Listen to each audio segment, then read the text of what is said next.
Good evening, everyone. Welcome to the special meeting of the Liquor Control Commission for September 18th. Please rise for the pledge. I pledge allegiance to the flag of the United States of America and to the republic for which it stands, one nation, under God, indivisible, with liberty and justice for all.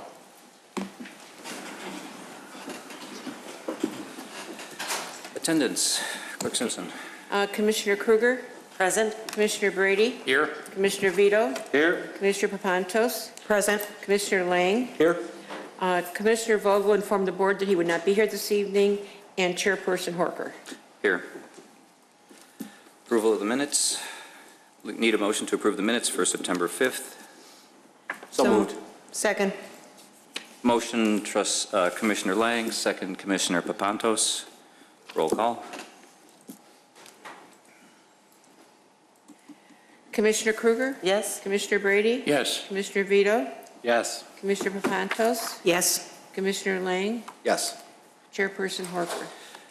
Yes. Citizens' concerns and comments. Clerk Simpson. Members of the public may address the committee with comments regarding only those items that are relevant to village business. No citizen shall speak for more than 5 minutes without consent of the committee. Members of the general public who wish to address the board must sign the request to speak form prior to the commencement of the public meeting. Ms. Wilson? Madam Clerk, can we just correct that? This is the committee meeting, so it would be committee business. It will be what? Committee business? Committee, with committee business. I'm sorry. This is the Liquor Commission, yes? Yes. Okay. I wanted to express concern over the renewal that the Kolsak Funeral Home got for the liquor license. It goes against public policy. I think that when people are in grief, they're more likely to drink. People that maybe never would drink might be more likely to drink when they're in grief in ways that are not responsible. And you know, you're going out onto the road to drive. Just doesn't seem, seems like a money-making venture and not one that is going to help the grieving or the people that are on the roads. I'm also concerned that you appointed John Kolsak to the police commission because the investigation has not been completed about the use of that public vehicle when he was seen driving it in funeral processions for the business of Kolsak's. And I'm concerned that the law enforcement officers will have a difficult time if he has the capacity to determine their job stability. Ms. Wilson, yes. that is not a thing, that is nothing that the Liquor Commission can actually address. That's nothing we can do about that. This commission cannot address those concerns. May I continue, please? I'd like to talk on the same subject, please. Relevant to liquor business?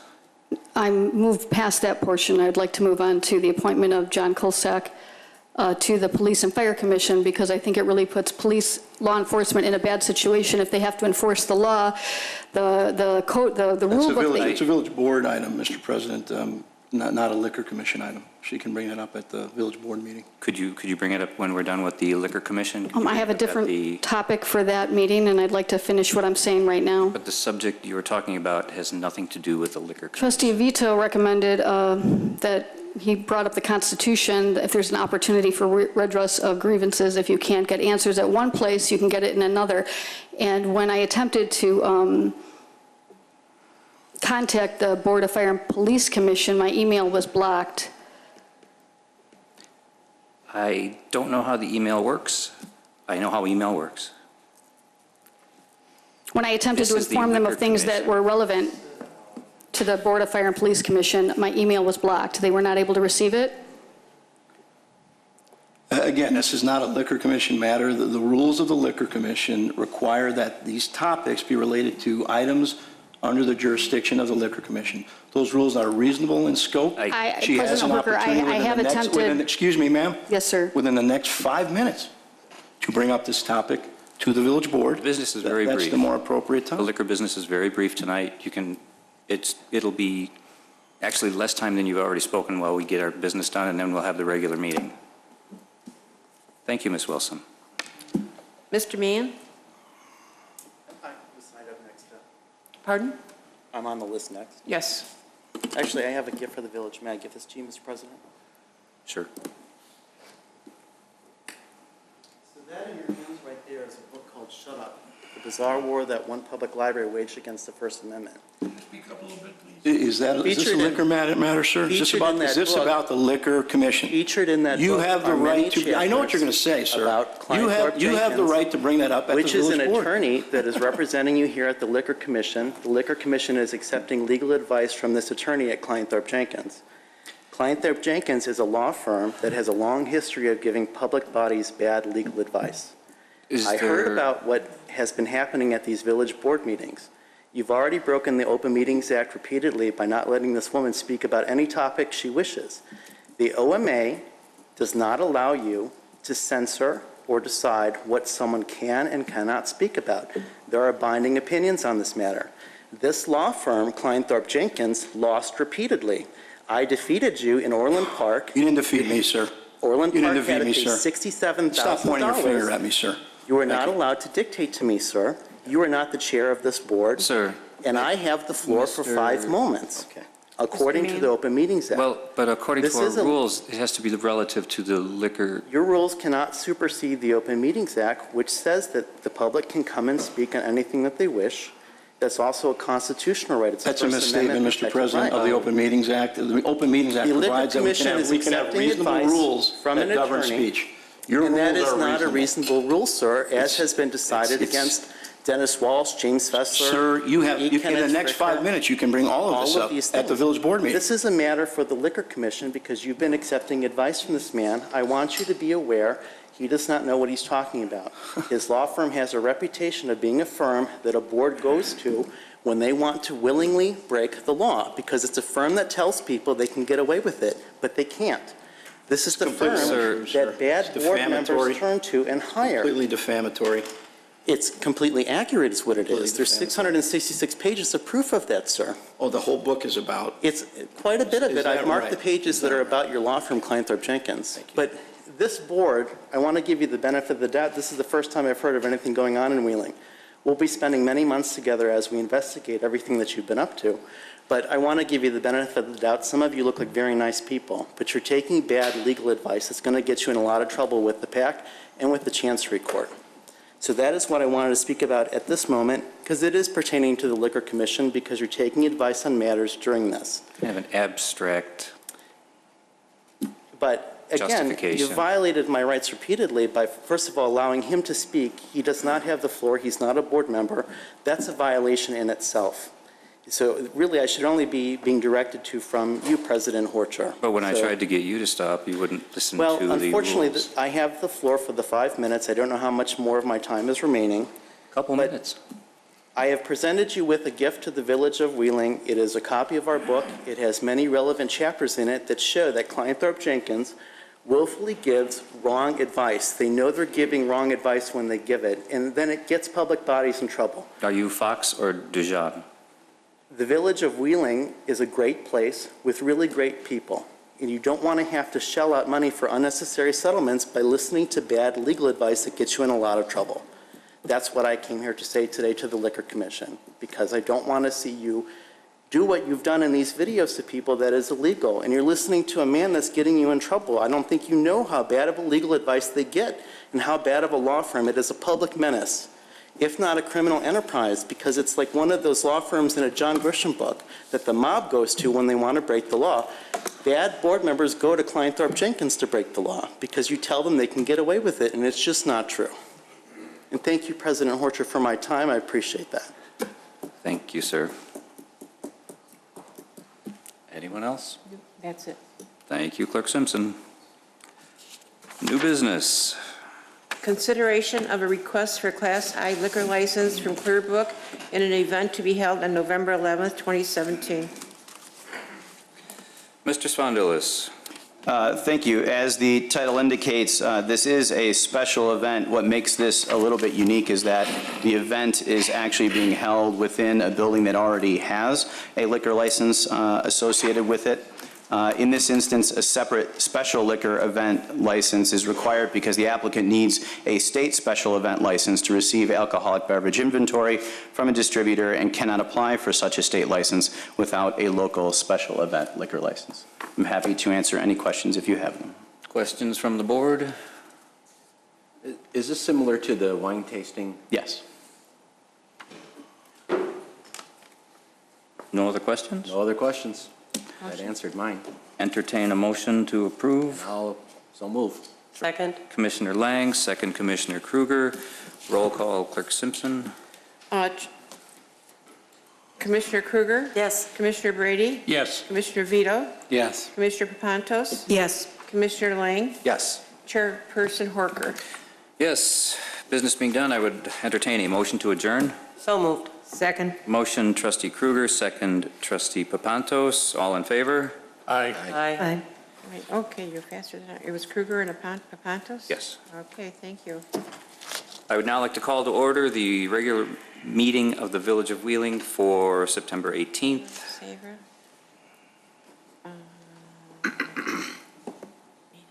Okay. I'm ready. All right. Roll call, Clerk Simpson. Trustee Kruger?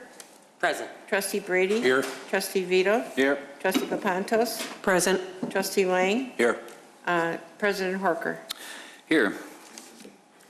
We have before you the minutes of August 21st. So moved. Motion trustee Brady, second. Second. Trustee Papantos. Roll call. Trustee Kruger? Abstain.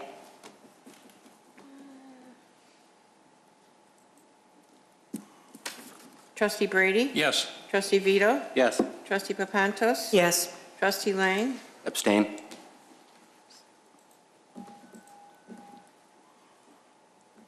President Horker? Yes. Any changes to the agenda? None this evening. Clerk Simpson, proclamations. There are none. Are there? How about one for domestic Yes. violence awareness? Just a little. Domestic, okay, here we go. Domestic Awareness, Violence Awareness Month, October 2017. Violence against women and children continues to be a prevalent problem in the northwest suburbs. The problem of domestic violence affects all Illinois citizens, being not confined to any group of people, but crossing all economic, gender, racial, and social barriers exacerbated by social indifference. The crime of domestic violence violates the privacy, dignity, security, and humanity of individuals through systematic physical, emotional, sexual, psychological, and economic control and/or abuse. The impact of domestic violence is wide-ranging, directly affecting families, children, and society as a whole. According to the Center for Disease Control and Prevention, 1 in 3 women and 1 in 4 men become victims of physical violence by an intimate partner. Over 30,000 orders of protection per year are written in Cook County. Residents are encouraged to learn more about the National Coalition Against Domestic Violence campaign to take a stand against domestic violence and the Chicago Says No More campaign, and to seek out local education, information, and resources are available at www.endallabuse.org. It is fitting to set aside a special time to bring this issue to the attention of the residents of the Village of Wheeling so we can all become better informed and involved in local programs to end the cycle of violence. Patrick Horker, President of the Village of Wheeling, do hereby proclaim the month of October 2017 as Domestic Violence Awareness Month in the Village of Wheeling, and encourage our residents to join with the Northwest Suburban Alliance on Domestic Violence, law enforcement, social service organizations, and concerned citizens across the country to help raise the public awareness of domestic violence issues. There's no one here to accept that. Just read into order. Thank you, Clerk Simpson. Okay. Citizens' comments. Okay. Members of the public may address the the committee with comments regarding only those items that are relevant to village business. No citizen shall speak for more than 5 minutes without consent of the committee. Members of the general public who wish to address the board must sign the request to speak form prior to the commencement of the public meeting. If I may, this time it's the board. Huh? This time it's the board. Okay. It's the same. It's the same, I just want the record to reflect. Okay, thank you. Mr. Rosen.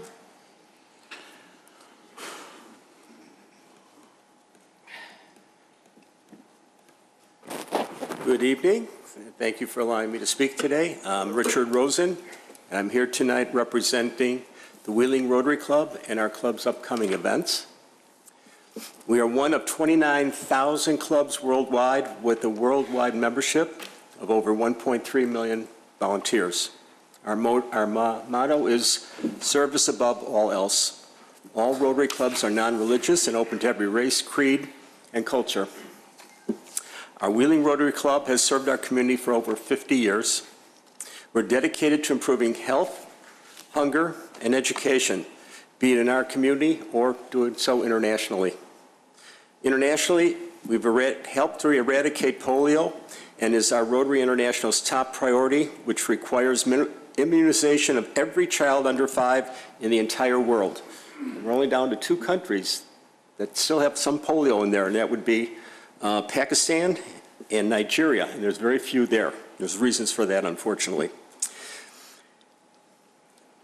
Every year with the Buffalo Grove Rotary, again, I'm getting back to an international thing here, but every year with the Buffalo Grove Rotary, we travel to Guatemala's neediest local communities, many times in remote areas, building shelters, providing clean water technology, and any other hands-on needed services. In our own community, we help by funding scholarships for Wheeling High School, and we've done this for many years, vocational programs at Harper's facility on Wolf Road, local food pantries, winter coat drives for District 21, and PADS shelters, lunches for our seniors at the Senior Center, which will be going next week, and literary programs at the Indian Trails Library. Recently, we have provided the Village of Wheeling with financial support to help those in need due to last month's flood. Our Wheeling Rotary meets once every week on a Friday at 12:15 at Chevy Chase Country Club, and our membership includes those from educational, recreational, civic, and professional backgrounds. Like Wheeling's Helping Hands and the Knights of Columbus, our club receives no financial consideration.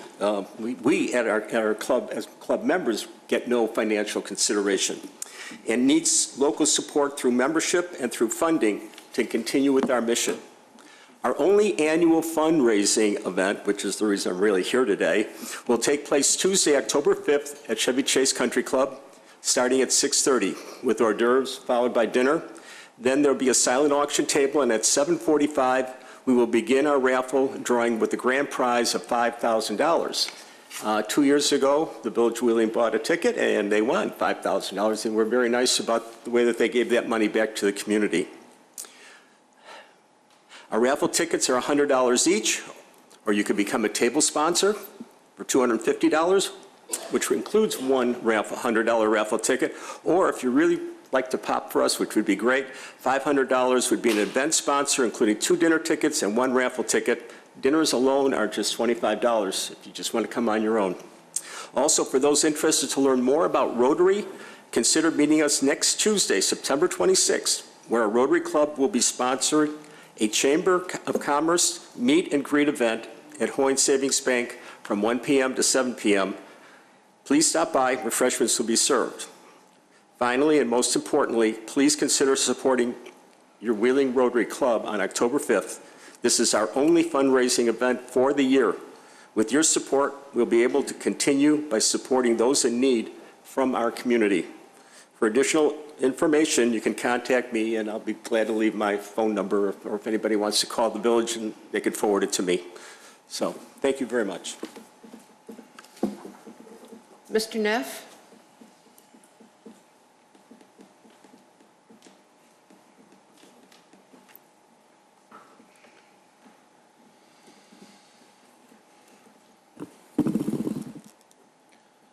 Good evening, everybody. My name is Steve Neff. I'm a committeeman on the Chicago Executive Airport's Noise Committee and a Wheeling resident. Just wanted to share some pain that I had the weekend of Friday, September 8th. I called in 6 noise complaints to the airport, and these were between the hours of, well, actually, they're all nocturnal, but there was also 16 flights that came in that particular night and early Saturday morning between the hours of 10:30 and 6:30 a.m. So then again, on Sunday, the 10th, I was also woken up in the middle of the night more than once. And, you know, I've been able to use a reference tool called FlightAware, so I can go in and see who's doing it, where they're from, what companies, where they're coming from, where they're going to. And on the morning of Sunday, the 10th, I noticed that SC Aviation out of Janesville, Wisconsin, decided to fly into our airport over my house at 1:13 in the morning, and then turned around and took off at 1:17 in the morning. And it's a Raytheon Hawker, which is not a quiet plane. Now, it has a hush kit on it, but it's an older plane, and it's louder than any of these bigger ones that are coming in. It is a nuisance.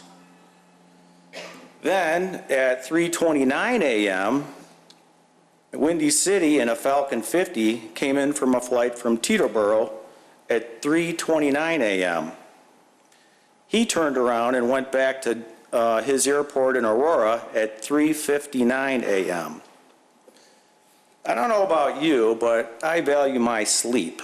If you could equate what a leaf blower sounds like, and then you had somebody fire it up outside your bedroom window and let it run for 15 seconds, turn it off, wait 20 minutes, here comes another one. Repeat every 20 minutes. I mean, the noise at the airport doesn't seem to be getting better. We've got more nocturnal flights, which are super impactful to people that want to sleep in my neighborhood.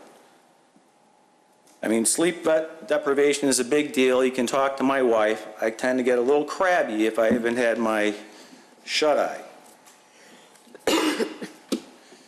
One of the facts that I gleaned from these consultants that are working on the master plan is 94% of the arrivals are flying over Wheeling. 94%, because of the beacon at the airport guides everybody in from the north.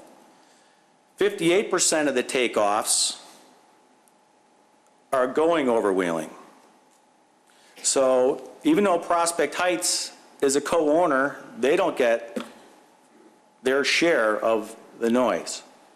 So how do you fix that? Well, I have plenty of ideas, and it's going to take more than one evening for me to come up here and share my ideas. Getting back to the air taxis that are flying in the middle of the night, it seems to be a new business model. It only takes 15 minutes to fly in from Janesville, Wisconsin, on their jet. And they can purchase fuel to fill up their Raytheon Hawker for $2,000 less than they could fill it up here.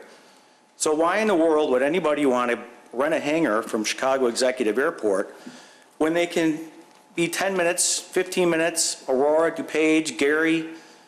I mean, there's no landing fees, so it's super profitable for them just to hang out at the peripheral airports. I don't see what the benefit is to our village if they're not going to be buying fuel here or getting a user fee from an airplane based here or renting a hangar. So east of the airport, you have Forest Preserve and a tollway. West of the airport, you have industrial parks and railroad tracks. Every effort should be made to direct traffic east and west. 2,000 feet from the end of the main runway, people are trying to sleep. That's all I have to say. Thank you. Ms. Wilson?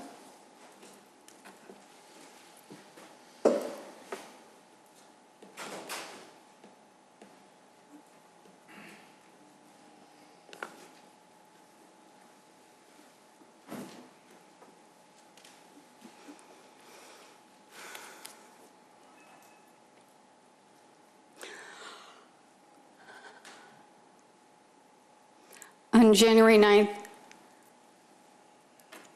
Jim Ferrolo and Mallory Maluzzi and John Svandilis met with me at Village Hall, telling me it was unfair for me to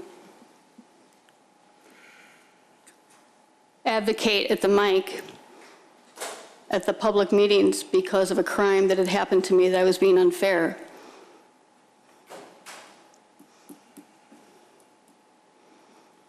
In that meeting, Svandilis offered to investigate what happened, but Mallory Maluzzi and Jim Ferrolo said that it was already adjudicated, that law enforcement was found not at fault in any way.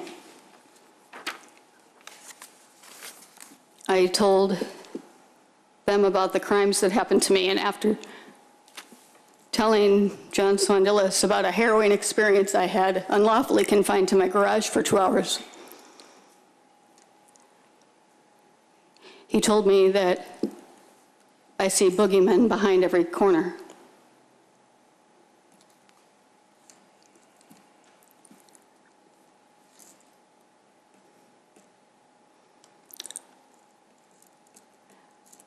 The perpetrator who did this made their first unlawful attempt into my home in the fall of 2013, putting their fist through my screen door, my sliding screen door.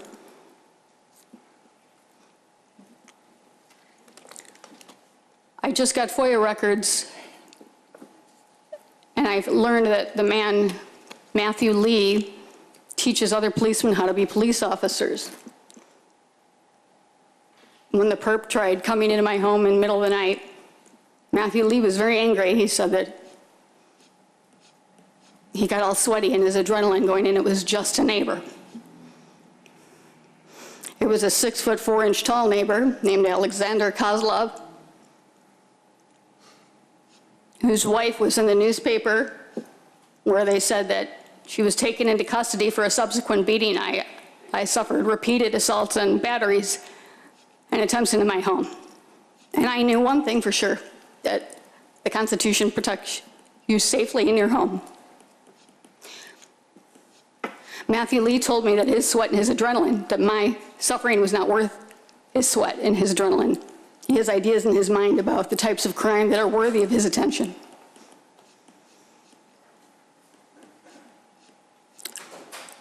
Every trustee up here tonight, except for Horker, Vito, and Papantos, were fully informed of this. Forgive me. I don't remember if Vito was on the board at the time.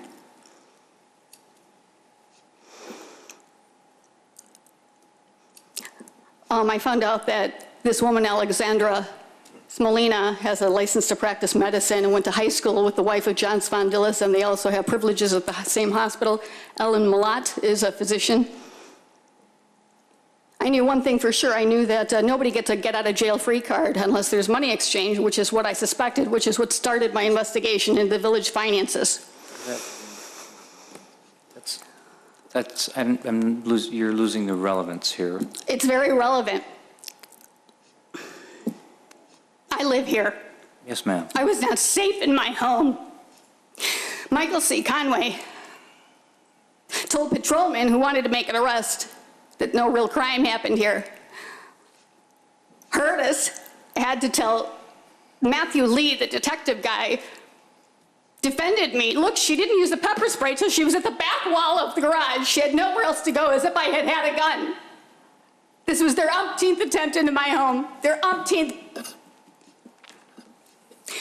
The problem is when you tell people that their perp is taken into custody, they believe that, and sometimes they're subject to subsequent acts of violence. The newspaper said she was taken into custody and charged.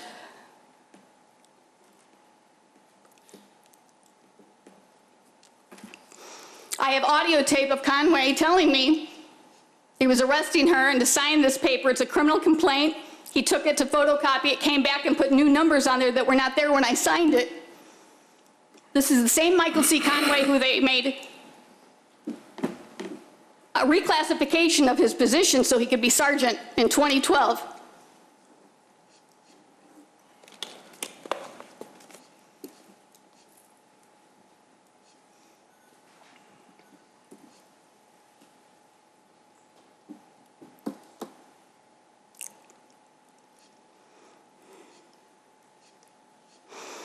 I got the records and I noticed that several law enforcement officers that were on there are not there anymore. It makes me wonder if they're leaving. I got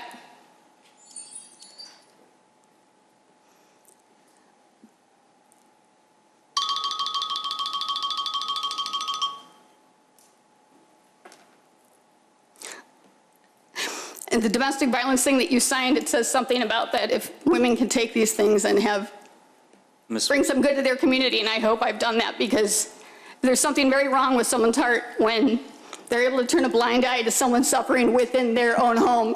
I had to leave. I had to move. Ms. I Wilson. wore out couches all over town. I was paying to live in a home I could not safely live in. Thank you, Ms. And I don't Wilson. think any village manager should tell a victim an unlawful and confinement that she sees Ms. Wilson. boogeymen behind every corner. Ms. Wilson, you know your time is up. Thank you. Thank you.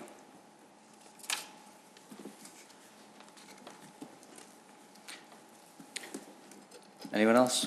Mr. Mann? Oh, Hello. A few things I've noticed recently, I looked at a couple of videos from your past meetings, and some of the things maybe you don't realize you're doing that is wrong and unconstitutional, so I want to give you the chance to possibly correct it. One of the things I noticed is in one of the meetings, you had a police officer sitting right next to where the people are coming to speak. And the Supreme Court has ruled that that is a form of intimidation, that if someone's coming to address a public body and they have a uniformed police officer sitting right there, in one of the videos I saw this as people were speaking, he was seated right in this chair here. Is that necessary? In my opinion, it makes people feel that they're not allowed to say something or there'd be that immediate consequence there. So maybe not have him sit right next to the people. Tonight it didn't happen, but in the previous videos I saw that.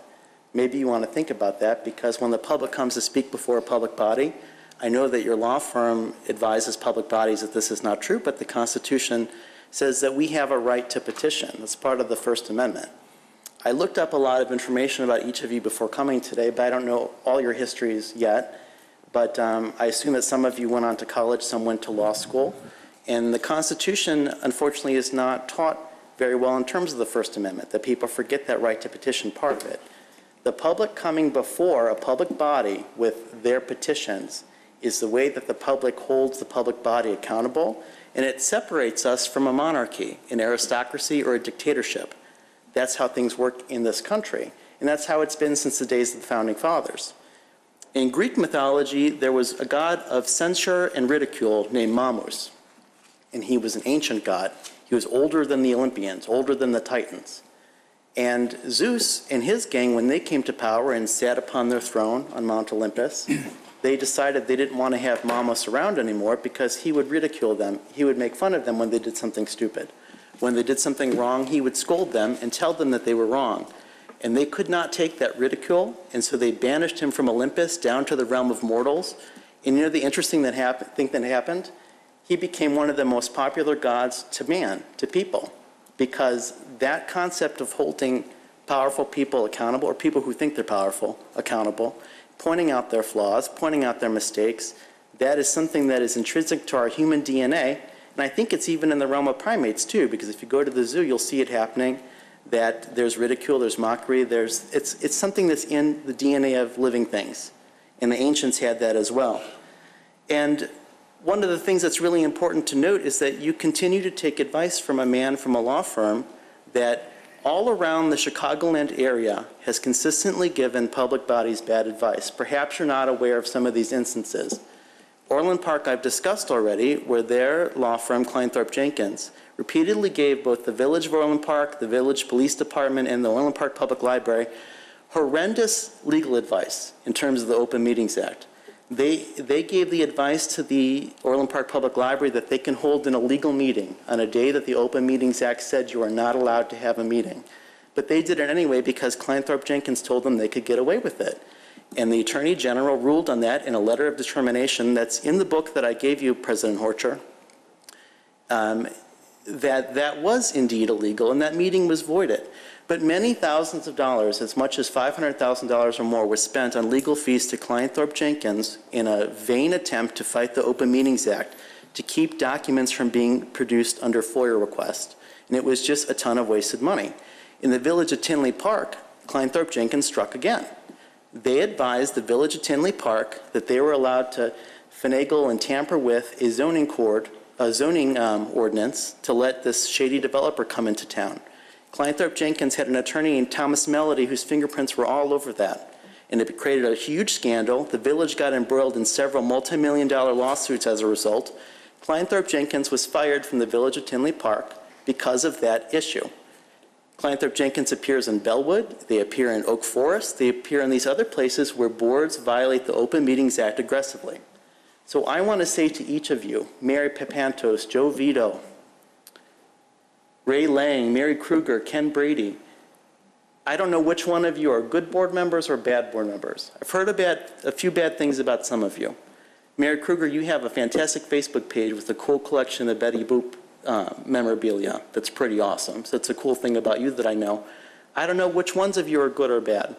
But what I find happens in instances where a board has hired Kleinthorpe Jenkins, the good ones for some reason stay meek, and they allow the bad ones who want to do bad things to bring in Kleinthorpe Jenkins, and so Kleinthorpe Jenkins can say, yes, you can get away with that. You can get away with telling the public they're not allowed to speak what they want to speak about. You can get away with having a policeman sitting there to intimidate people. You can get away with whatever you want to get away with. That seems to be their niche in life. You kind of And the good board members don't speak up. So, President Horcher, I'm here today to encourage you, if you're a good village president, and the people who are the good board members, think about the advice that they give you. I presented you with a book. I didn't have enough copies for everyone here today. kind of wrap it up. That was 5 minutes. Oh, well, thank you for my time. I didn't realize the 5 minutes were up. I really appreciate it, sir. Thank you, sir. Anyone else? Yes, Mr. Silver?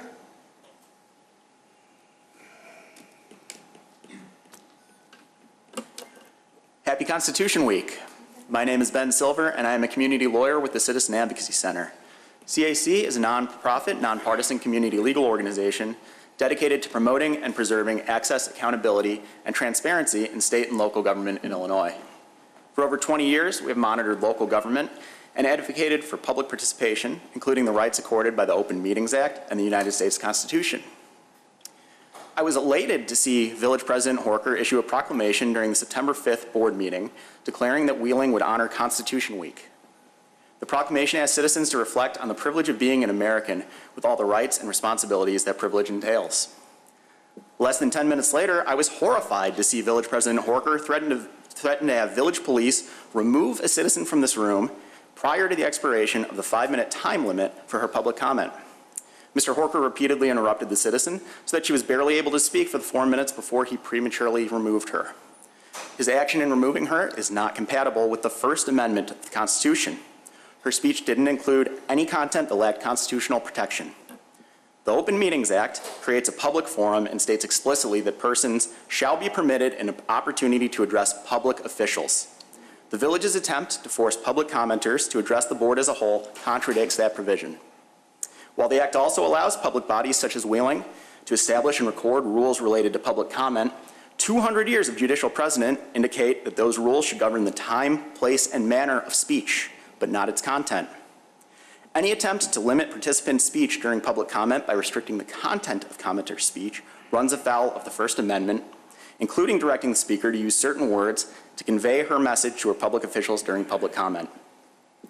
There is no permissible restriction in naming elected officials during public comment. The village has a right to run its meetings efficiently and may implement content-neutral rules to do so. However, it cannot attempt to enforce content-based rules because it is annoyed or embarrassed by someone's comments. It especially should seek to avoid such a display while declaring a commitment to the Constitution, as those are incompatible positions. During this week, in which we celebrate 230 years of our Constitution's endurance, the village should reflect on its obligations under that document. It should honor those obligations, not just this week, but every week and 365 days per year. It's the law, and it's the right thing to do. Thank you, sir. Mr. Coliander? Good evening to my village board. My name is Mark Coliander. I come from the west side. I've worked in Wheeling, then I moved to Wheeling. I left my employment in Wheeling, I left Wheeling. Wheeling moved to me. I found new employment in Wheeling. I found more employment in Wheeling. I like Wheeling. I like being part of Wheeling. We have a thriving park district. We have a nice old people committee. We have good industrial programs over at the high school. We have good communication, emails and websites, which is where I'm going to. I've been here a long time, and we have a water main project on Glen Avenue. In the communications, it said we were going to have dust mediation. There's been a lot of dust. I know I work over there. It affects our plant equipment. But most importantly, I have to wash my car a lot.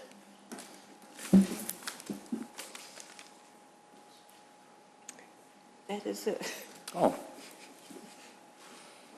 Thank you. Staff reports, Mr. Jennings. Thank you, President Horker. The village has received a few requests recently for solicitation permits, and we've also received some requests from residents regarding the rules for solicitation. Solicitation by our code does refer to a specific set of activities involving going door to door to private residences, soliciting money, donations, et cetera, subscriptions. There are certain activities that are exempt from these regulations, from the requirement for a solicitation permit. It would be an organization soliciting on its own property, soliciting from its own members, or solicitation at a regularly scheduled meeting of that organization. There's also a distinction between solicitation and other items that are not included within the definition, such as religious discussion, political discussion with the residents. As a reminder to the residents, we do offer a no solicitation sticker. It's free. It's available at the finance counter. If you come visit Village Hall during our business hours, you're welcome to pick one up and display it in your front window, which by our code does provide adequate notice to anyone attempting to solicit door to door that you are specifically asking them not to. Thank you. Thank you, Mr. Jennings. Clerk Simpson, consent agenda. All items listed on the consent agenda are considered to be routine by the village board and will be enacted by one motion. There will be no separate discussion of these items unless a board member or citizen so requests, in which event the item will be removed from the general order of business and considered after all other agenda items. 11A, resolution authorizing acceptance of a National Highway Traffic Safety Administration, Illinois Department of Transportation Grant Award, Sustained Traffic Enforcement Program, grant through federal fiscal year 2018. 11B, ordinance amending Title 8, Chapter 8.18 of the Village of Wheeling Municipal Code in regard to offenses involving weapons. That's it. Motion to approve. So moved. I'll second. Trustee Papantos made the motion, seconded by Trustee Lang. Roll call. Trustee Krueger? Yes. Trustee Brady? Yes. Trustee Vito? Yes. Trustee Papantos? Yes. Trustee Lang? Yes. President Horker? Yes. Old business. Discussion regarding bridge over diversionary channel. Mr. Spondilis. We need a motion to remove from table, please. So moved. Oh, Motion, Trustee Krueger, second, Trustee Lang. Roll call. Trustee Krueger, Trustee Lang. Trustee Krueger? Yes. Trustee Brady? Yes. Trustee Vito? Yes. Trustee Papantos? Yes. Trustee Lang? Yes. President Horker? Yes. Mr. Stavros. If I may introduce before you say your piece. Thank you. Before you this evening is an item that was tabled from August 21st. At the time, there was a request that the petitioner put their position in writing. Their attorney has done so and has been provided to the board in advance of this meeting. And again, just a reminder for everyone that this is not a question of money. The village, again, has reiterated its commitment to pay for the bridge. This is a question about timing. So with that, President Horker. Mr. Stavros, please. I just want to make sure that I understand. Are you removing this from discussion tonight, or is it up for discussion? It is up for discussion, and you're going to present your Right. stuff. Well, first off, I want to say hello to everybody tonight. I want to thank you for putting it on the agenda. I just heard a motion to remove it from the agenda tonight. Is No, it- a motion to remove from table. Oh, thank you. Clarify. It's Gary all you. Weintraub asked me, I'm his associate, if I would present this tonight because Gary had to be called out to Florida and he was unable to get out of that commitment. So I have reviewed all the materials. I'm pretty familiar with the site. And Gary Weintraub does represent the ownership interest in the 17 acres, which is GEM LLC, as well as Prairie Preserve Development LLC. I really don't want to discuss at length the annexation agreement. That's up for discussion, debate between attorneys. What I really want to discuss tonight is the practicality of the four options that Mr. Spondalis laid out in the August 21st, 2017 meeting. The only viable option, as Mr. Weintraub discussed, was option 4, design and construct the bridge immediately, or presently, I should say. And the reason that only makes sense is there's 9 years left on the TIF. And there's a letter that was written, and I like to refer to Mr. Janik. We attached it. We thought that letter was very important. And why is that letter important? Well, Mr. Janik recognized back on August 31st, 2016, he sent a letter to Mr. Spondalis, it's part of the package, that the bridge, the access to that 17 acres is essential to its development. There's not going to be any qualified mixed-use developer going to look at that site if there doesn't have more than one access point. A right-in, right-out off of the exit ramp on Lake Cook Road is insufficient. Now, there is cross-access easements now in place, as I understand it, from the ramp off Milwaukee, right in, right out, and then if the bridge was constructed, there would be direct access off the Wolf Road. Now, why is that important? Well, Mr. Janik in that letter never referenced anything about an annexation agreement or about the village's affirmative obligation that it agreed to back in 1979 to install that bridge. Now, the reason it was important that that bridge be installed is the property would be landlocked. So when the construction, or when the construction was envisioned, it was envisioned to take place simultaneously with the construction of the bridge. Now, there's two spots or portions in the annexation agreement, and again, I'm not going to argue the annexation agreement, I just want to reference it, why your predecessors thought it was important that this language be in there. They certainly recognized that if they had annexed, once it's annexed and they put a diversionary channel there, there's not going to be any access to that property. You couldn't get to it off Lake Cook Road, and the only way you can get to it off of Wolf Road. So at that point in time, they said, and they used very strong language in giving words they're only there in meeting, and we know that as lawyers that that's what the court considers, that's the standard. Immediately upon the commencement of the construction, the diversionary channel, the village shall, at its sole cost and expense, construct or cause to be constructed a bridge which will connect Wolf Road and that portion of the subject property lying immediately west of the eastern strip of the crossing diversionary channel. Also, the next page of the annexation agreement, and this is where I think it's very important, which is on page 15 or 16, paragraph itemized 3, upon commencement of the construction of the diversionary channel and the bridge, the village shall, at its sole cost and expense, in the same magic language. The key word there is and. The village anticipated that both at the time that the diversionary channel was being constructed, they would install a bridge so that the owners of their property could have access to the property. Now, in the historical content laid out by Gary Weintraub in his letter that everybody received, in 1979, the annexation agreement was signed. Johnson obligated himself that he was going to dedicate a certain portion of the property, 3.2 acres, 70 feet by 2,000 feet long, to the village to install a diversionary channel to take off the flood issues that was so desperately needed in this village.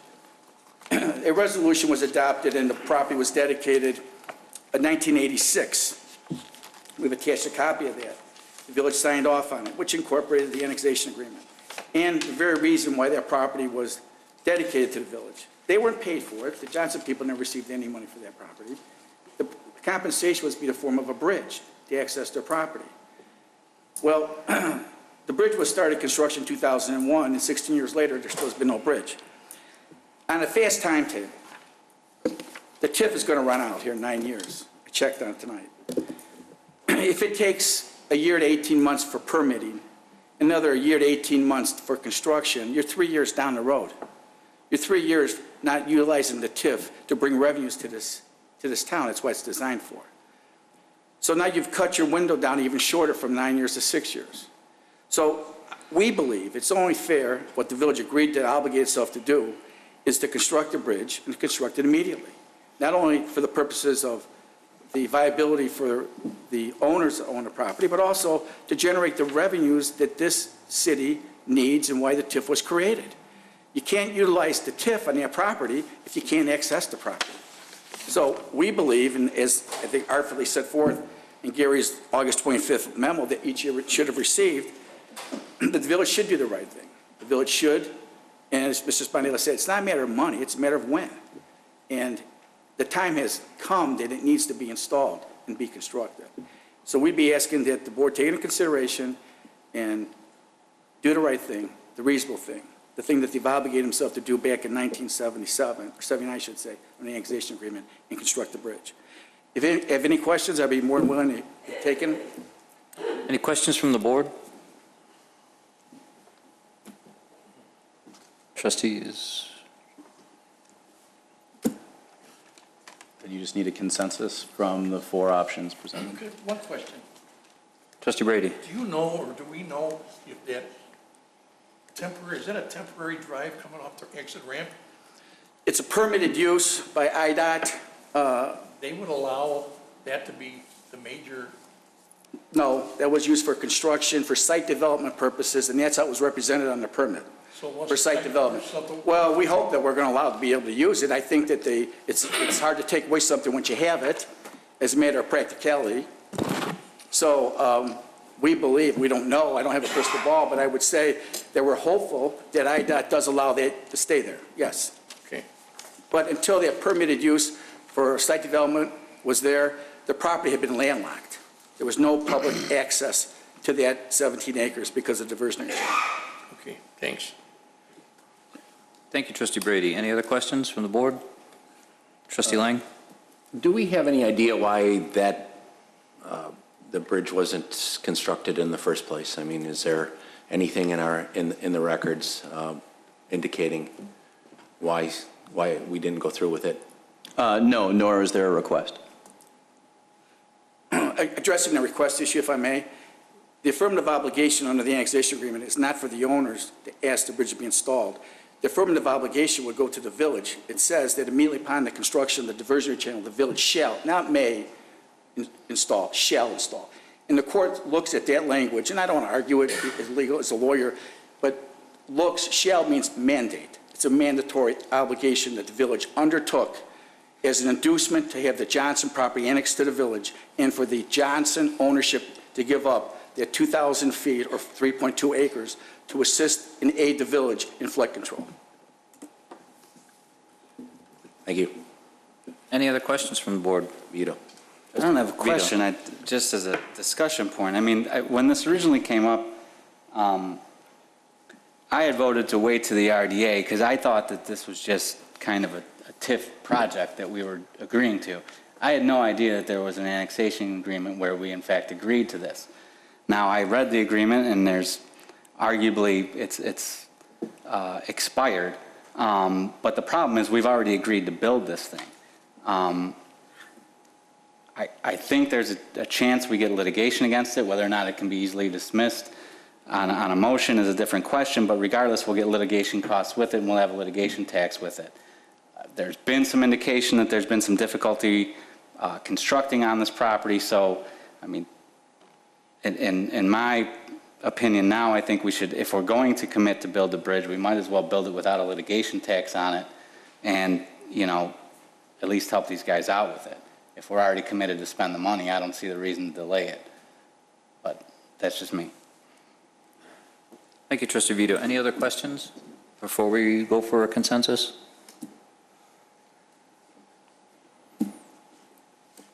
Trustee Kruger? Thank you, Mr. President. Mr. Stavros, you actually used the words a few minutes ago, crystal ball.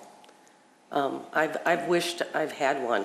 Well, me too. While I You know what, so many things that I've done different in my life. While I read this, you're absolutely right. I probably wouldn't be up here any longer. We'd all be rock stars. Yeah. But what are we building the bridge to? I've had a difficulty wrapping my brain about what we are spending millions of dollars to build. Right now, I'd like to address that with you, okay? Thank you. Well, first off, the annexation agreement doesn't say that we'll build a bridge when we have an end user. What it says is that the owners of the property are given up the right to have access, so the ownership interest of the Johnson property could assist the village in its flood control efforts, and that's why the diversionary channel was constructed. In order to do that, they knew, the drafters of the annexation agreement, as well as the ownership interest of the Johnson property, we're not going to be able to have access to our property. How are you going to accommodate that? We will immediately commence construction of a bridge to alleviate your concerns. And we're not going to pay you for your 3.2 acres. We're going to give you a bridge. Well, we did, I should say, the Johnson people did what they did. They gave the village the property. It was dedicated 8 years later. I've attached that document, at least Mr. Weintraub has. But the village hasn't fulfilled its promise, its commitment to build the bridge, which it is obligated, in our opinion, to do under the annexation agreement. There are no conditions, there are no limitations about when the village is to build a bridge. The bridge is 16 years late being built. And to answer Mr. Lane's question, there are no records. The board has changed many times. The leadership interest at the village board president level has changed many times since 1978. Nobody kept records, but I can tell you one thing certain. That property was landlocked until 4 years ago when a temporary permit was granted for site development. Now, I don't believe that the ownership interest had an affirmative obligation to come to the board or come to the village and say, build me the bridge. The village was supposed to build the bridge. It just hasn't been built. And I'm not here to cast aspersions or say, you know, who dropped the ball. Let's move forward. Let's do the right thing. Let's generate revenues for this town. Then the TIF's going to expire in 9 years. You're 3 years away from having it being a utilized site because that's how long it's going to take for the bridge to be put in after the permitting. So you've just cut that window down. The whole purpose of the TIF is to generate revenues for this town. That's a beautiful piece of property. It's really the golden arches coming into the town of Wheeling. There's nothing better than that 17 acres. You see it from Lake Cook, you see it from Milwaukee. It's in a viable business district, so there's multiple uses that could go there, but the first thing they're going to want is access. And I think that the village should do the right thing and do option 4 and build it.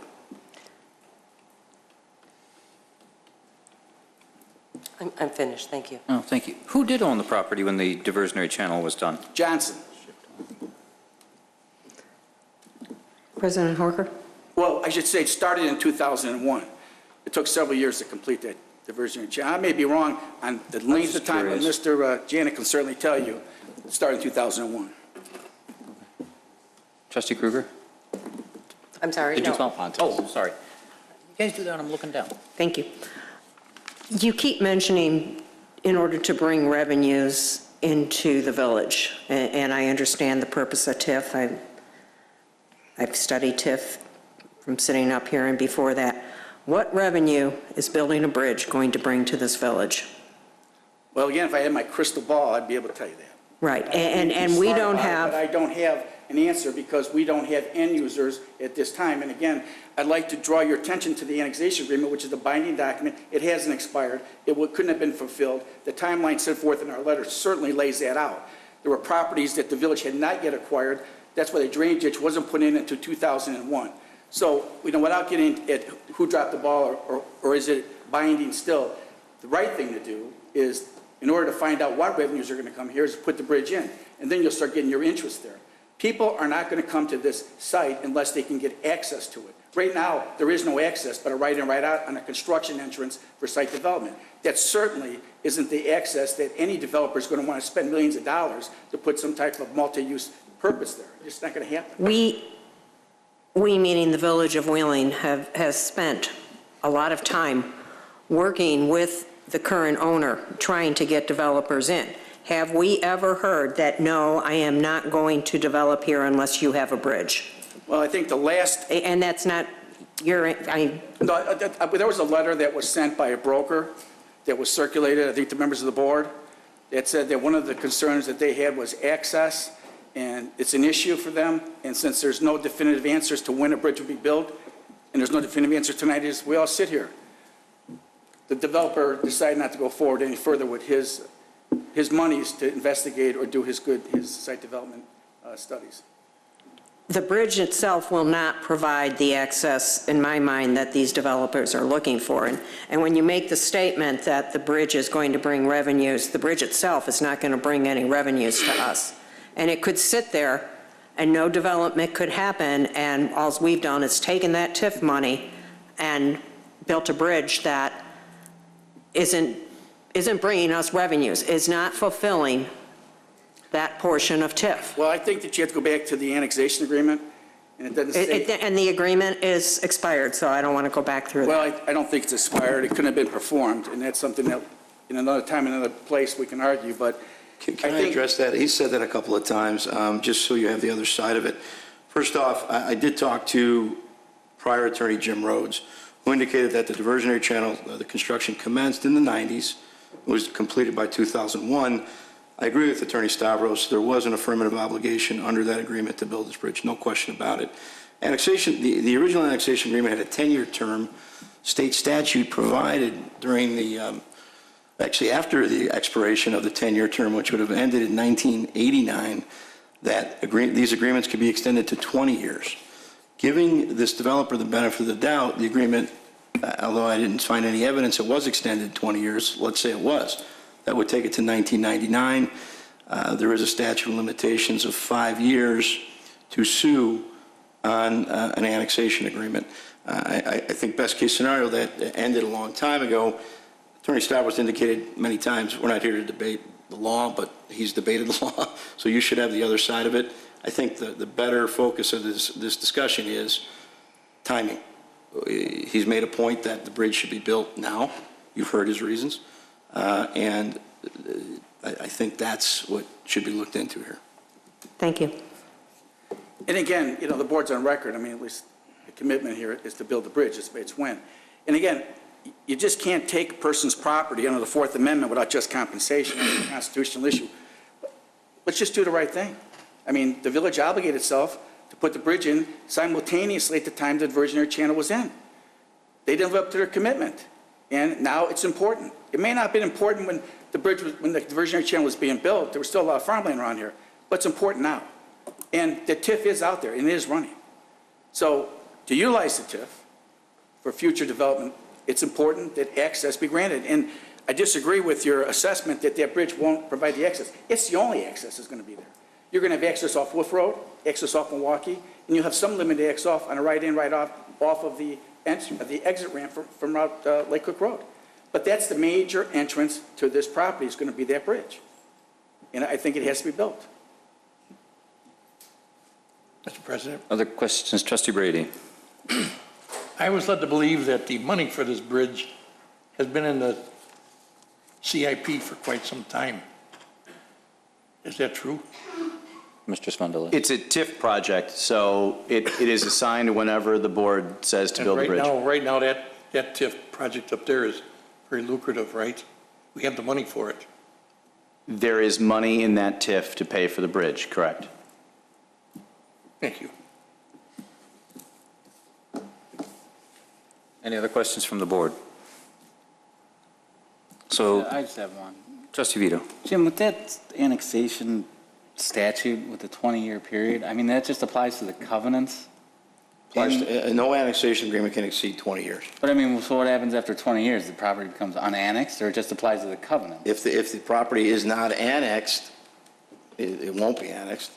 And after the 20 years, the covenants, if it is annexed, the covenants would expire. Doesn't it get annexed per the agreement? It's annexed in the agreement, and the obligations last 20 years. If they're not fulfilled, let's say in year 20, a party, an aggrieved party, can sue for a breach of the annexation agreement. State statute has its very specific limitations period, 5 years to sue. But again, I'm not sure why you want to focus on Yeah, Jim, I don't think we want to focus on the law. You and I have had this discussion. You know what I mean? It's not probative tonight. It's not even, I think the issue for this, you as a board, the commitment was there. Alfred's right, he's correct. The commitment was there at some point. If your position is going to be, you have to build it, and I'm going to sue you if you don't, I think the village. I didn't use the word sue. You know, I think the village has, okay, I'm sorry. I think the village has a response to that. But I think, as John Spondilis has indicated, the issue has always been timing. I think the board, at least the presentation has been, they're willing to do this. It's just when's the right time to do it. Attorney Stavros has made a case, they need it now. You have questions as to whether or not that's the case, and that's what you have to hammer out. But I'm confident in the legal position if that's where you want to go, trustee. Wait a minute, whoa. I'm confident in my legal position. So there we go. There we go. Let's move on. Let's move on, right? That's why I'm asking. It's germane to the consideration. I mean, if they got a complete 100% garbage case, or if they have a shot, or if they have a little bit more, you were asking me what I think? Well, no, I was just asking you what the 20 years applies to, because it says But the you want to spend money annexation to litigate agreement. the issue? I mean, that's what it comes down to. You guys want to litigate this? I don't think that's in the best interest of anybody. I get that, Al. What I'm saying is it's just a weird statute that says that the annexation agreement expires in 20 years, and I'm wondering, does that only apply to the covenants or the annexation itself? It applies to both. It applies to all So aspects. the property goes back to Johnson now, because 20 years has expired? No, I'm sorry. Jim, I don't want to argue with you about it because you haven't paid us. I'm answering the trustee. I understand, but you got to pay us. I understand. Here, the property gets annexed, okay? And it's annexed, and there's covenants that come along with it. Covenants expire at the end of 20 years, okay? That's the way it works. And if the property never gets annexed, it won't, there's no obligation to annex if that 20-year period goes by. I'm not going to keep going down. So, I mean, Joe, it's pretty basic. No, I get it. When it comes to annexation agreements. But I've lost some basic arguments myself in court that I should have won. That's all I'm saying. It's, you don't always win when you got the I think the law. basic argument is you didn't pay for the property. I think there's too many No, lawyers. there was an obligation, there's no doubt. There was no doubt, there was an obligation, but it seems to have expired to me. But we've got all kinds of opinions, right? Well, you know, you get three lawyers in the room, we're even two. Mr. Stavros, if I may, I have a couple of questions. Sure. What are the current access points to the property?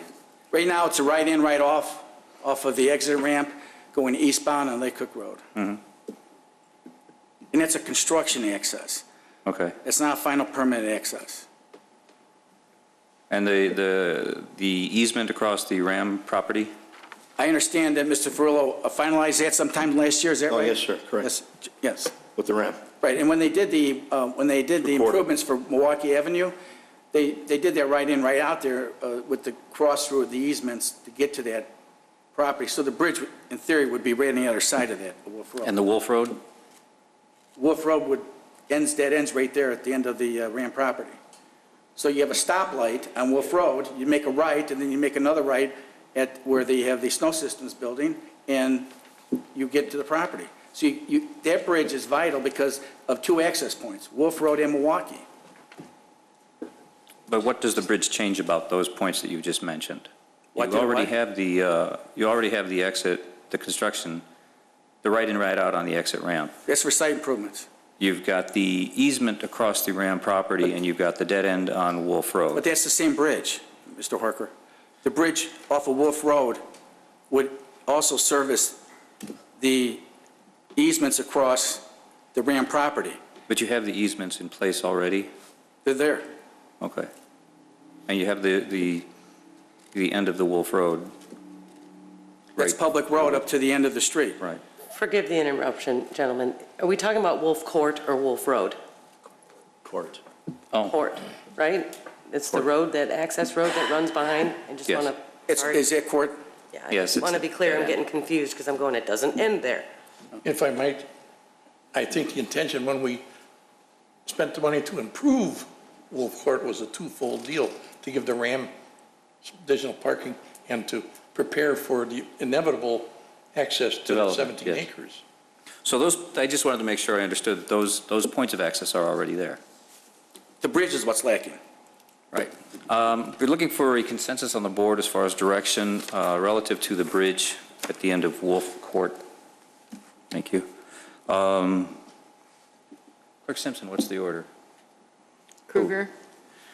Trustee Kruger. I'm still unchanged with my original vote for number 1. Village takes no action until an RDA. So, later. Option 1. Option 1. Yes. Brady? Build a bridge. Vito? Option 4, build the bridge. I'm sorry, what'd you say? Option 4, build the bridge. Build a bridge. Papantos? Option 1. Trustee Lang? You do not convince me. I want to see this property developed more than anyone. I think it's important for Wheeling.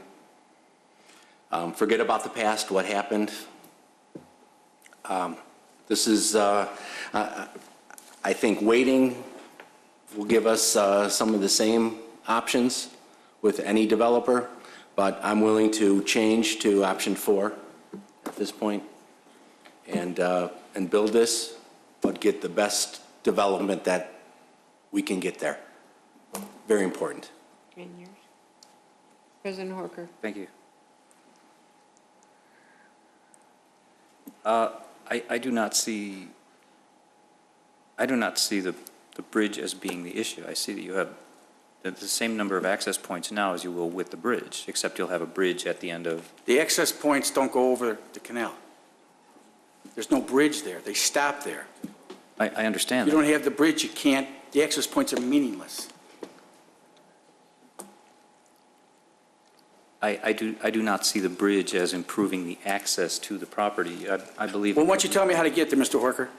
Why don't you tell me how I get there? I believe that you have a commitment from the village to build a bridge when it's needed, when someone expresses an interest and we know how big of a bridge we're going to build. The annexation agreement is very clear. It's 35 feet. It's very clear what's supposed to be built there. And it would be bigger if the regulations by IDOT or some other regulatory authority requires it. That's what the agreement says. So you cannot get to that property. The construction entrance is only temporary. If you don't have a bridge, you're landlocked. And you can't landlock property in Illinois. That's why the language in the annexation agreement was so important.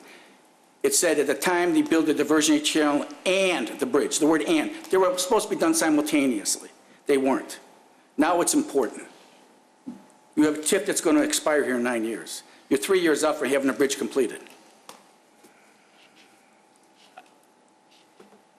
I do not believe that it's going to change the access. I believe you have a commitment from the village to build a bridge when a developer surfaces. A developer's not going to wait 3 years, and no financial institution is going to get funding once they do their site and their due diligence, because they know they can't access the bridge point. It's not built. They're not going to carry that construction loan for 3 years till the bridge gets there and people can service or buy or utilize that property.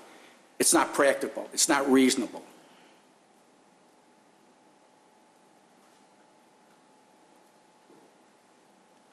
I can't get past it's a bridge to nowhere. Well, what do you mean nowhere? If it's your property, would that be nowhere? Because you don't own that property? Is that what you're saying to the ownership interest? I think you are. Why don't you take your personalities away from it and do the right thing? Do what the village is committed to do. The village is committed to build a bridge. Build it now. Build it for the best interest of this community. What's fair? Generate the taxes. Utilize the TIF. The TIF is going to expire in 9 years. You're 3 years. Have you ever built a bridge? Have you ever done any site development yourself? You know what is involved, what regulatory agencies you have to get through to get the permit? You're 18 months out before you can even break ground for the bridge. and then another 18 months to complete it. So why are you going to wait that long and chase away future developers to come to this town for that corner if they know they don't have access?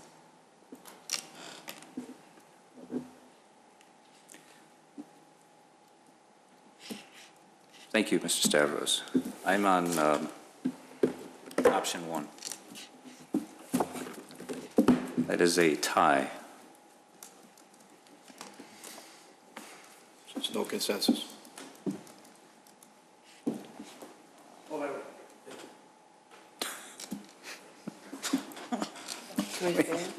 Yes. Good. New business, Clerk Simpson.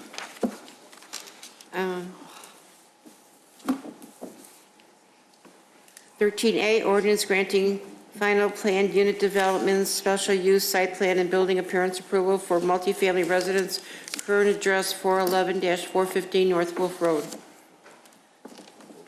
Mr. Jennings, what do we have? Thank you, President Horker. Before I hand this over to the petitioner, I have a few notes from the staff on this. This is actually 3 pieces of legislation, all related to the same development. As is noted in the staff report, the second 2 pieces of legislation, which would be a plat of vacation and a plat of subdivision, are dependent on the first. So they would be handled in that order. The final PUD ordinance for Wolf Crossing would be handled prior, and should it be approved, then staff would recommend that you take up consideration of the related vacation ordinance and subdivision ordinance. The development team, as you'll see in a moment, is proposing a PUD. This is I believe the 3rd time this particular item has been in front of the village board. It came previously for concept review and for preliminary PUD approval. Just a couple of notes on what has transpired at the Plan Commission review and to explain the staff report. The Plan Commission motion relative to this item, the PUD ordinance, and their recommendation to you failed. The motion itself failed, and what staff has done after the failure of that motion is taken the conditions from the Plan Commission's discussion and drafted the final PUD ordinance based on those conditions. The developer has indicated agreement with those conditions. There are 2 notes on the conditions. One is an objection from the developer. You have a letter in your packet relating to their objection with the way that the recommendation for landscape irrigation is phrased. So if it is the consensus of the board to agree with the petitioner's argument that particular condition of approval in the final PUD ordinance would need to be modified. As it is right now, it's exactly as the Plan Commission discussed it, requiring some additional landscape irrigation. The petitioner has provided a letter arguing that those additional areas should not, in fact, be landscaped in the final approval. The other item is a suggestion from the Plan Commission to discuss a path project that we've been talking to the developer about for some time. The development team, when we originally started discussing this project with them, was having some difficulty in physically arranging this development in order to provide a looped road with townhomes on each side of the looped road. In order to achieve adequate spacing of those homes from the north and the south, the developer requested consideration, as you recall from the concept PUD discussion, they requested consideration of the use of the mapped right-of-way of Mayor Avenue. The staff had no objection, the board had no particular objection with that, neither did the Plan Commission. The question was one that has been raised by staff early on in the discussion, is if the village were to vacate that right-of-way and allow the developer to acquire it for use in this development, if in the event that the village is able to obtain adequate connections for a pathway from Wolf Road to Milwaukee Avenue in the future, this particular development would be taking the right-of-way that we might otherwise use for that purpose. So we've discussed with them a provision that would require them to provide us an easement should we vacate the right-of-way. We do need an easement for utility access. This would be a different easement. It has been drafted as part of the package that you have in front of you for the vacation and the subdivision. So the developer has agreed to provide that easement. The question that the Plan Commission had suggested that the board consider is whether or not the pathway should be constructed in conjunction with the development. The staff position on that is that the easement for our purposes is adequate. The required sidewalk for this development is on Wolf Road. We view this as a potential pathway connection, and our suggestion at this point is to obtain the easement while we have the leverage prior to vacation. With that, I would hand it over to the development team. Hello, Mr. Shapiro. Good evening. My name is Dan Shapiro. I'm representing the petitioner, and I could not repeat that again if I tried. But Director Jennings did a nice job of summarizing where we are. Again, just to kind of put this into context, because we have been before you and the Plan Commission on a number of occasions, and this has been a project that we've introduced over the last 9 months. So if I could just get your indulgence for about 15 seconds by way of a brief introduction, background, and then we can get into some of the conditions that Director Jennings discussed. So when we appeared before the Plan Commission for final plat and site plan approval, as the director mentioned, it was a tie mostly because of the issue of irrigation. Before that, however, you'll recall that we were here in front of you and you gave us unanimous recommendation accepting the Plan Commission's recommendation for preliminary plat, preliminary PUD, and I believe it was site plan, which was something that we were hoping to receive, and something which I think is the right thing, given that it's consistent with zoning, the comprehensive plan, the future vision and goal, and the location of where this would be. Not to mention the fact 39 townhome units is a vast improvement from what is there now, Deerfield Moving and Storage building, big parking lot. So when we did receive our approvals, there were conditions, and I'd like to kind of go through those conditions very briefly and then let you know our position on those. So here's a list of the conditions.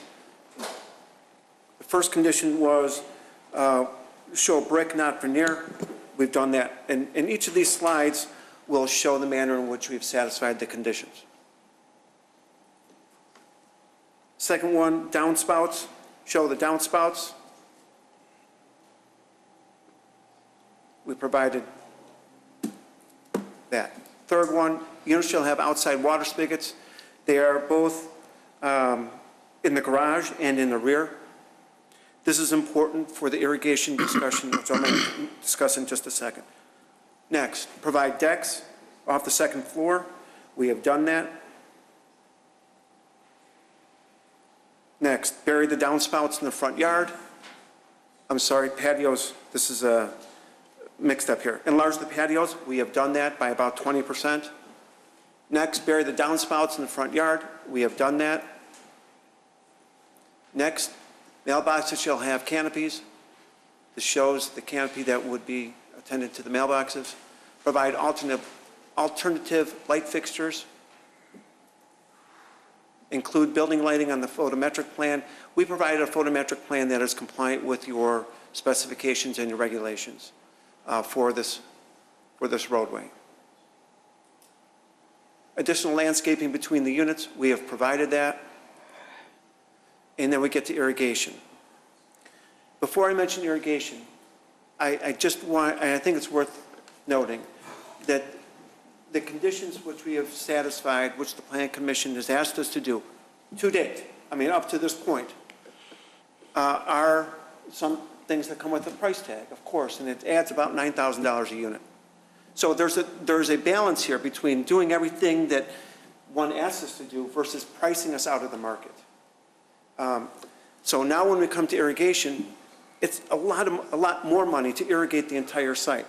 Not only that, to irrigate the entire site is really neither practical nor necessary. You can see our irrigation plan shows the irrigation along Wolf Road.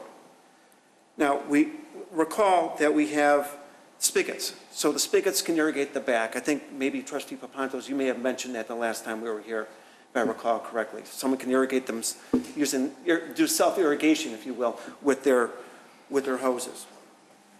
To irrigate the entire thing is a engineering nightmare. It's really hard to do this engineering-wise, to irrigate the entire site. Our plantings were purposely selected to be hardy, withstand the winter conditions, withstand our other conditions that we have in Chicagoland. There's a 90-day guarantee, a one year, I believe, maintenance. So the plantings are going to have enough time with our help during that initial period to take hold. The back of the development site, and I mean would be the east side, those are mostly trees. You don't need to irrigate trees. So if we think about it for a second, we're irrigating the backyards, we're irrigating the east, we don't need to irrigate the east side, we're irrigating the Wolf side. We have hoses, spigots, hardy plantings, and the only area then that would be left not irrigated would be the parking lots. So this is really a $75,000 issue with engineering nightmare that comes to that issue. And we, under these circumstances and under the reasoning that I just mentioned and in our letter, do not think that irrigating the entire site is either practical, cost-effective, or wise. And so that was the only condition, really, that we had with the Plan Commission. There are two other things I'd like to mention, though. One is with reference to the vacation of mayor, and we agree with Director Jennings that we would provide an easement. We agree to the vacation, provide an easement, and when it's appropriate, and I don't know when that is, perhaps when there's a regional plan, walkway plan, when it's connected, then we can talk about a sidewalk along that pathway along vacated mayor. But right now, at least it's our opinion, and I don't want to speak for all of staff, but we did receive much staff input on this, that putting a walkway in Mayor now doesn't make sense. It's a walkway to go nowhere. You walk, and then there's about 800 feet of no walkway to get to Milwaukee. That provides, you know, there's no lighting, you got safety issues, who's going to make maintenance issues. It doesn't make sense now. But in terms of providing the easement along Mayor, that's something certainly that we can do. The other issue I'd like to talk about is the village's request that we install curb and gutter along Wolf Road to match future IDOT improvements, which are at this point preliminary. It's our understanding that IDOT has made a commitment to improve Wolf Road. It's also our understanding that the village is engaging a consultant with reference to those improvements. So to us, that means it's pretty close. It's pretty close that the improvements will occur. So there are a couple ways of doing this. One way is at the village's suggestion, which would require us to widen Wolf Road, install curb and gutter to the height to meet IDOT's preliminary plans for a road that we don't know what's going to be in there yet. To do that costs over $100,000. To do that when we believe, and I think I'm collective here, when we believe IDOT's going to improve that road anyway and rip that out is foolish. It's just a waste of $100,000. Now, if you wanted to do something comprehensive with the improvement, it costs $500,000. Not only is that extraordinary expense and really puts us out of the deal, but it's also a waste because when IDOT comes in and rips everything up, again, you're taking that money and it's wasteful. You don't like wasting your money. We don't like wasting our money. I don't think either of those alternatives are the most practical.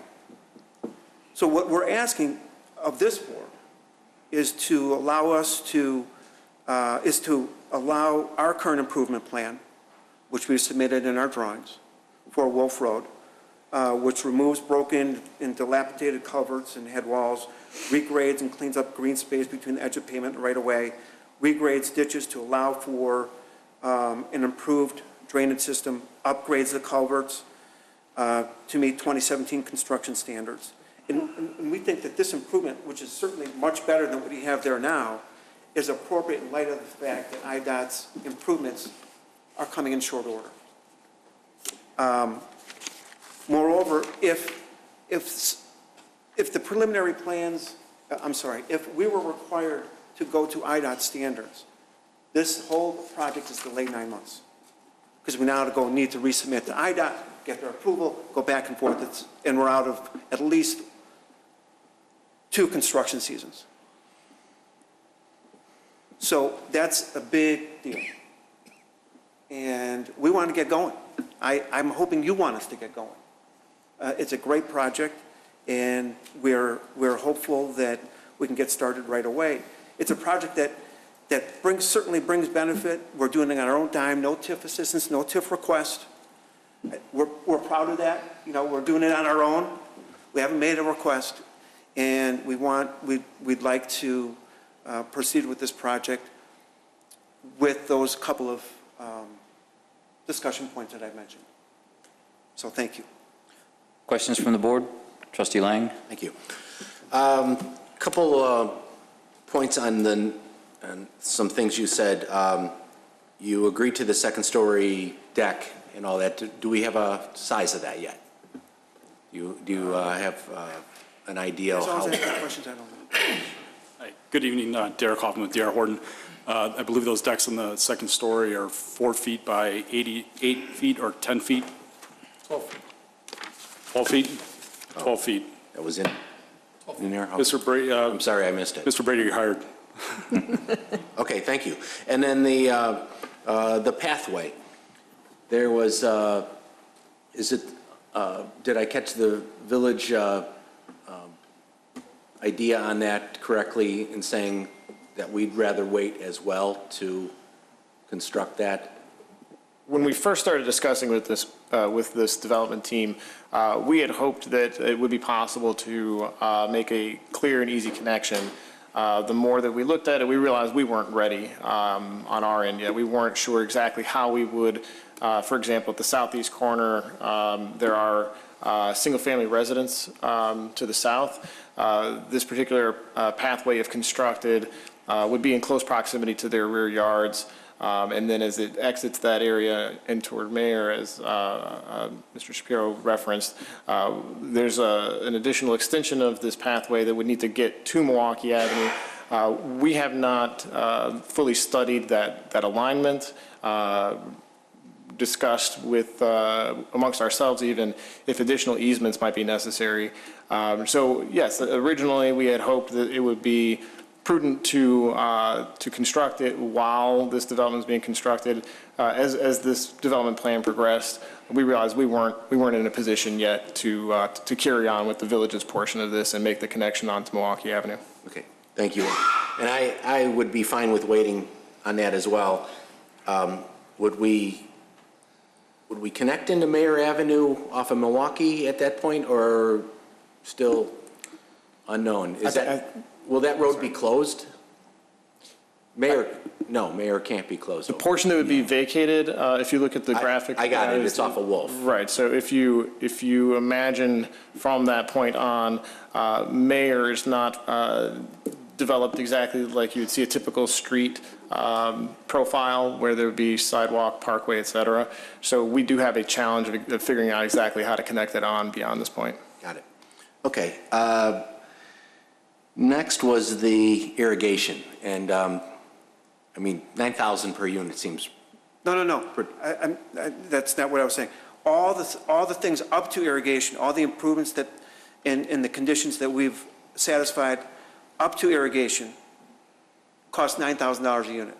Irrigation itself costs $75,000. So if you take all the improvements that we're doing and all the things, and you divide it by 39, that not including the irrigation, adds 9,000. Now, if you have 75,000, that's about $2,000 more.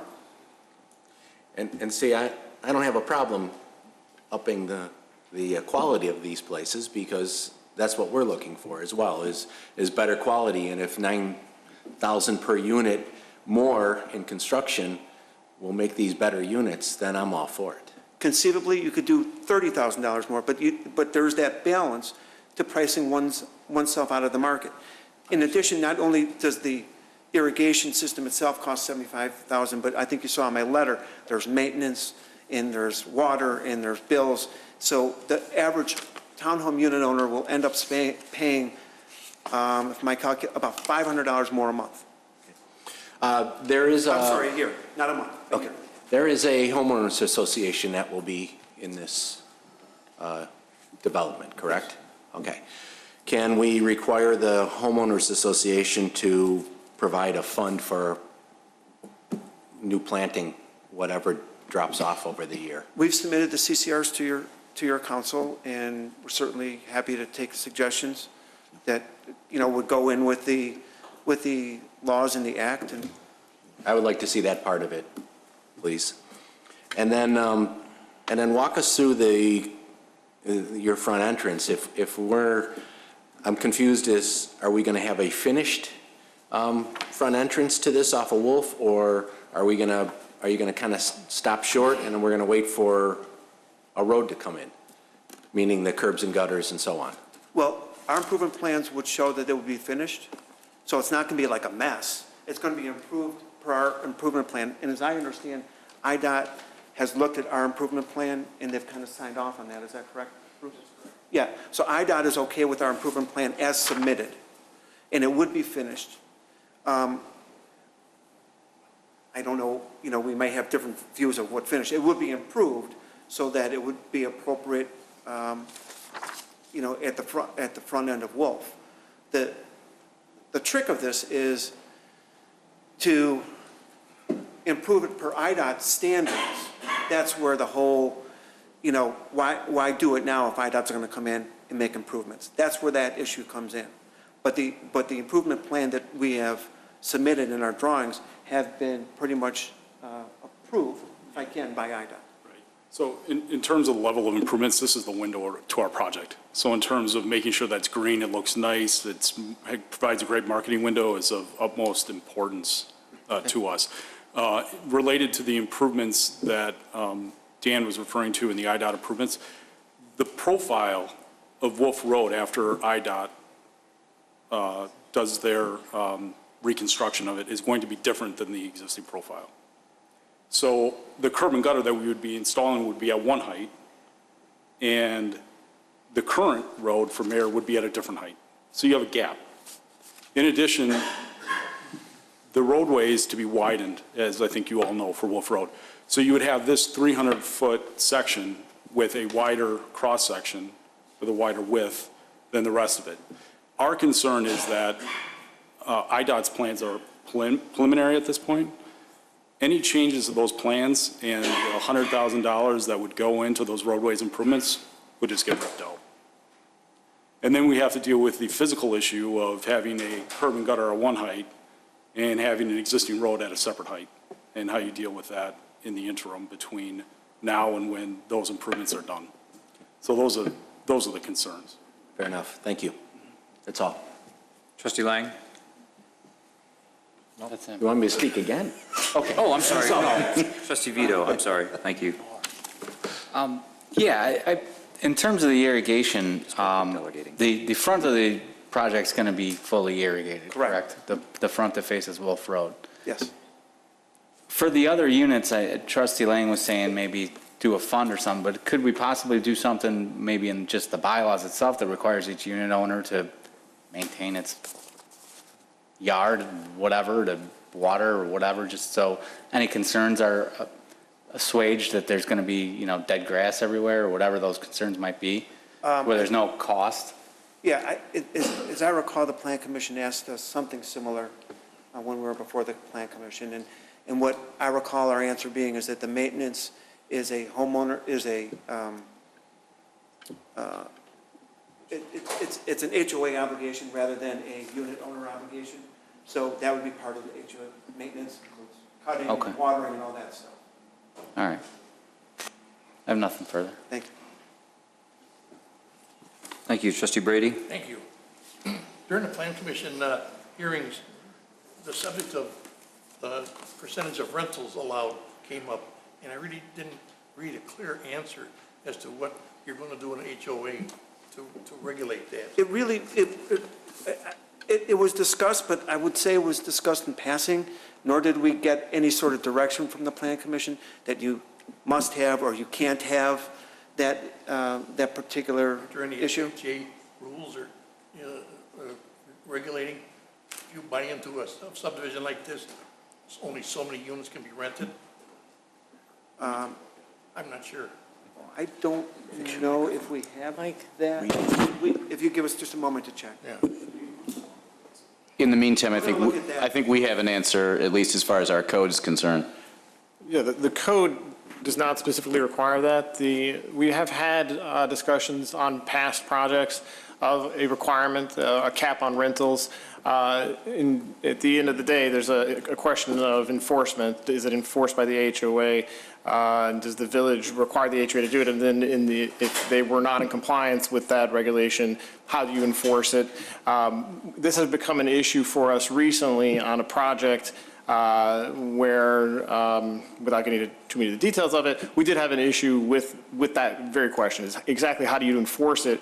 And our decision at that time, I think what was advised of the Plan Commission through the staff report was that it was not something that we were suggesting the Plan Commission include in their recommendation.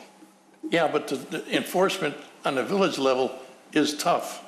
The best way to enforce it is through a homeowners association agreement, that all the homeowners that buy into there agree that only so many units are going to be rented out of that group.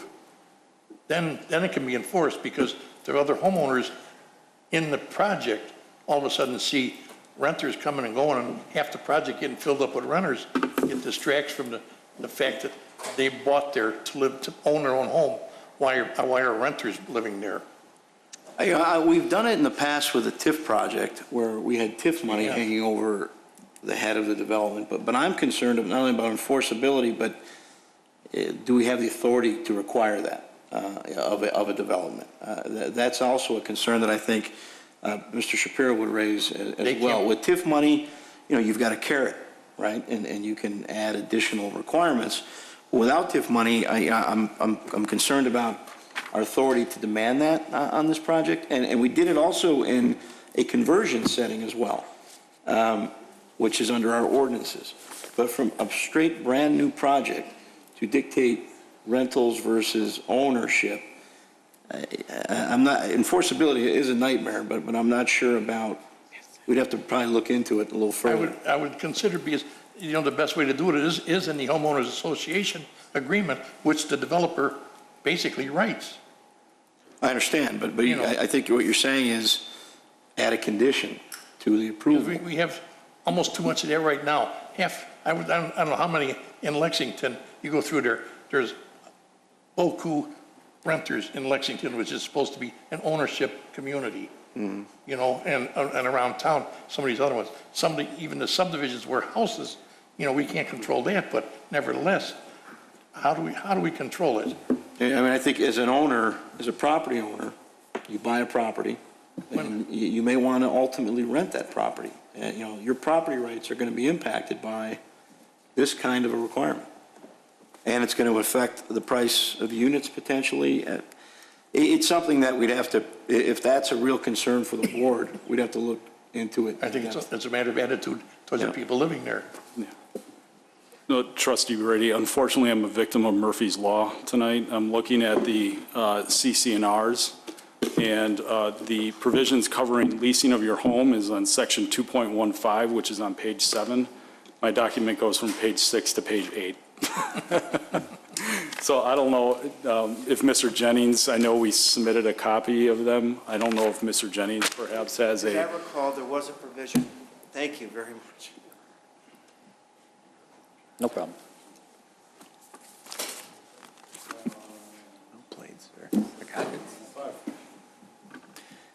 The irrigation and landscaping is on 10 and 11. And you're required to maintain it. So there's a limitation on 2.15 of no lease for less than 6 months of a resident. Any lease shall be in writing, shall be provide that such a lease shall be subject to the terms and conditions of the declaration. And each homeowner that decides to lease or unit has to furnish a copy of the declaration to the tenant. Those are the limiting factors right now in the declaration as it currently reads, Mr. Brady. It doesn't about the amount of, About the percentage of about the units? percentage of rentals allowed. No, it does not right now, Mr. Brady. You're in the business. Have you had other people that have done that successfully? Have other people put limitations on rentals in the communities before? But we've certainly seen it before. You know, our business is selling homes. We try not to impart too much upon our buyers about certain issues such as leasing. I guess I would look to the board for their recommendation on it if they have any comments. I'm just telling you the way the declaration currently reads as it stands right now, sir. Okay. Before this even became an issue, and unfortunately, Kimball Hill, when they built down on Milwaukee Avenue, you know, they didn't use TIF money, and they didn't even address this issue. But I remember for a fact, my wife was working at the front desk at the time, and a lady came in and laid a check down for 6 units in the condominiums. What do you think she was going to do, live in 6 units? She was going to rent them, you know, and that is not what we're looking for. We're looking for ownership. People taking into this community that want to own and take a part in the community. That's one thing that hopefully you can work out for me. The sidewalk, you know, I'd be all for it if it were meaningful. And I'd say they have a way to go from Milwaukee to, but is this the right place for it? If I lived in one of those units, I don't think I'd want a public walk 16 feet from the back of my patio door. You know, and what happens, by the way, are you putting a fence around this property? There's an existing fence between Millbrook Point to the north and the property that would stay in place. We're not proposing a fence at this time on the south side of the property at this time. So if people wanted to put a fence up, they lived on the south because they have neighbors right there, that would shut off any use of a sidewalk. Well, if we were going to, well, certainly if we were going to put, I guess I'm not following you, Mr. Rady. I mean, I guess on the northern side of the sidewalk, if people put a fence up, certainly the sidewalk would still be accessible. Yeah. But if they wanted to utilize the rest of the yard, which is part of this property, once this agreement goes through, you know, just to increase the size of their yard, they couldn't do it. The sidewalk were there. If the fence were there, where would you put the fence? I think, first of all, my first initial agreement is if you don't put the fence in now, lo and behold, this agreement's going to get lost in the basement. In 5 years from now, 10 years from now, somebody on Milwaukee Avenue who owns the property is going to say, I'm going to build. And they're going to say, well, what's that? Or, you know, where's the sidewalk? You know, everybody will forget it. I won't be here. Maybe these people won't be here. The new people are going to say, you know, what about the sidewalk? You know, how do I get over there? Nobody's going to remember. It happens to us constantly. I remember I've been involved in village government here, Plan Commission and here for 30 years. I remember things that we discussed and even ordinances that were written for something. Nobody remembers. I think if you don't put it in now, then don't put it in. I'm not saying you have to put it in now. I don't know if it's a good idea. I consider the fact that this is going through a backyard, a bad plan, you know, so you guys do what you want. You work that out with staff. I'm up in the air on that one. In your specifications for building finishes and stuff, you list 7/16 sheeting on the roof. 7/16 sheeting, that's awful thin. I thought I couldn't find in our ordinance what the minimum requirement for plywood or OSB board, the thickness or strength, but 7/16, you know, three-quarters of Dunhurst owners have spent a fortune replacing the 3/8 sheeting that we used 50 years ago because it was so inadequate. And I'm talking because I had an experience being a builder for a lot of years, building commercial buildings. All of a sudden, an architect came up with the idea of using 7/16 OSB board for roof sheeting on trusses with 24-inch center. And you just use these metal clips because that'll keep everything nice and solid. That stuff is so flexible after a while that the clips all fly out and the roofing starts tearing. Why 7/16 is half inch or whatever that 64, 30, the designation that the lumbermen give now for, I never remember it. But, I would like to see something a little bit more substantial. Okay. I honestly, I can't tell you why 7/16 sheeting was selected for the roof. I honestly, I don't know the answer to that. But I can certainly look into it for you. Wall seating is not structural. It's just there for bracing, which works fine. But when you get snow loads and people walking up there periodically, 7/16 OSB board is very spongy. Okay. Like I said, Okay. I don't know about that, sir. Something for discussion. Something for community development to follow up on.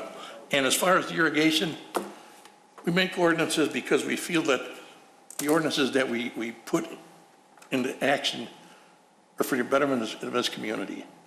We understand costs of construction. We understand why you're putting 39 units on 3 acres. And I read in the paper the other day, one of the other communities, they're putting 13 units, 16 units on 13 acres, townhomes. We understand the difference in the demographics, the difference in the communities, the difference in what people can afford to buy here or there. But the one thing we do, we want this community to always, always look good. Now, you're saying, we'll water the grass and the plants out here, but, Mr. Homeowner, you're buying here, here's a hose bib, water your own grass. People that buy these things are buying them because they don't want yard work. Irrigate it, please. Now, the one in front, I do agree with the note I seen on the plan committee. It'd be irresponsible to tell you to irrigate that strip between the driveways. Put stone or something there. Right. Don't plant anything green. But between the buildings, the backs, the common area by the parking lots, $75,000. It's been a few years since I've, had to hire a irrigation contractor. But $10,000 worth of water? Please. Well, I don't want you to think this is all about cost, because it's not. Certainly with burying the downspouts in the front of the units creates a major conflict with trying to get irrigation through the front of the units. In the back of the units, as you can see, like along the north property line, I've got to get all my dry utilities in there and my irrigation, and that stuff's going to get torn up constantly. I'm going to be replacing irrigation constantly, and it's the engineering. Plus, I've got with the buried stormwater traps, my utility configurations for my water, for my dry utilities. It's just a nightmare trying to figure out how to zigzag this irrigation around the site. And then I know every time that someone has to come in and dig up a line, I'm going to be replacing 5 feet, 10 feet of irrigation along with whatever dry utility that work they're doing. I'm sure they could lay this out to avoid many of those areas you're describing. And, lawn irrigation, it's lightweight PVC buried a foot below the grass. I don't see what's so tough in that. And especially with the heads they have today that can irrigate a whole area with one head. Well, like I said, we spent a lot of time looking at it. I'm very concerned about the costs and the donations. Okay. I'm not in agreement to giving any waivers on that. Okay. Sorry. Other than that, good looking project. Thank you for the brick. As you can see, the project across the street over here, how nice it looks with all brick. I know you're putting some siding on top, and that's understandable, but thank you. Trustee Kruger? Thank you, Mr. President. Gentlemen, good evening. I guess let's just talk about irrigation first, since it was recent. I don't live in a townhouse, and I, like Trustee Brady said, I think that townhouse dwellers just don't want to do any kind of maintenance at all. I can't answer for that, really. It's really my opinion. So, but there's also been a lot of relief provided to this PUD in setbacks and the vacation of Meyer Avenue and the density and the smaller garages, and even some relief by the Plan Commission to the irrigation, not having to do in between the driveways and whatnot, but just irrigating the parts that make sense. I would like to see at least that, because there has been quite a bit of other relief done. I'm not saying I like the downspouts being buried. I don't know if you've gone to Millbrook, the neighbors of this site, to look, but they have patchwork being done next to each individual unit.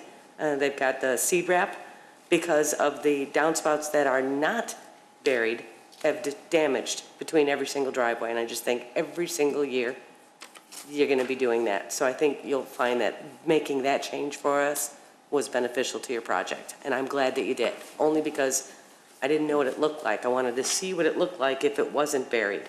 And luckily for me, your next door neighbors don't have it buried and it's wrecked. So, but irrigation, I'd like to see it the way the Plan Commission offered it to you. As far as the sidewalk, which Director Jennings, I just want to make sure it's a path, not a actual sidewalk. When we look at the requirement for installation of a sidewalk, the sidewalk that we would say would be required would be the Wolf Road sidewalk, which they have agreed to install per the code. The discussion of this pathway connection from Wolf toward Milwaukee, we've really focused on that as the opportunity to obtain the easement. When we've had to obtain easements for public access or utilities on other projects, it is a somewhat difficult process. Rather than have to obtain that easement in the future, we think the appropriate time to obtain that easement is right now.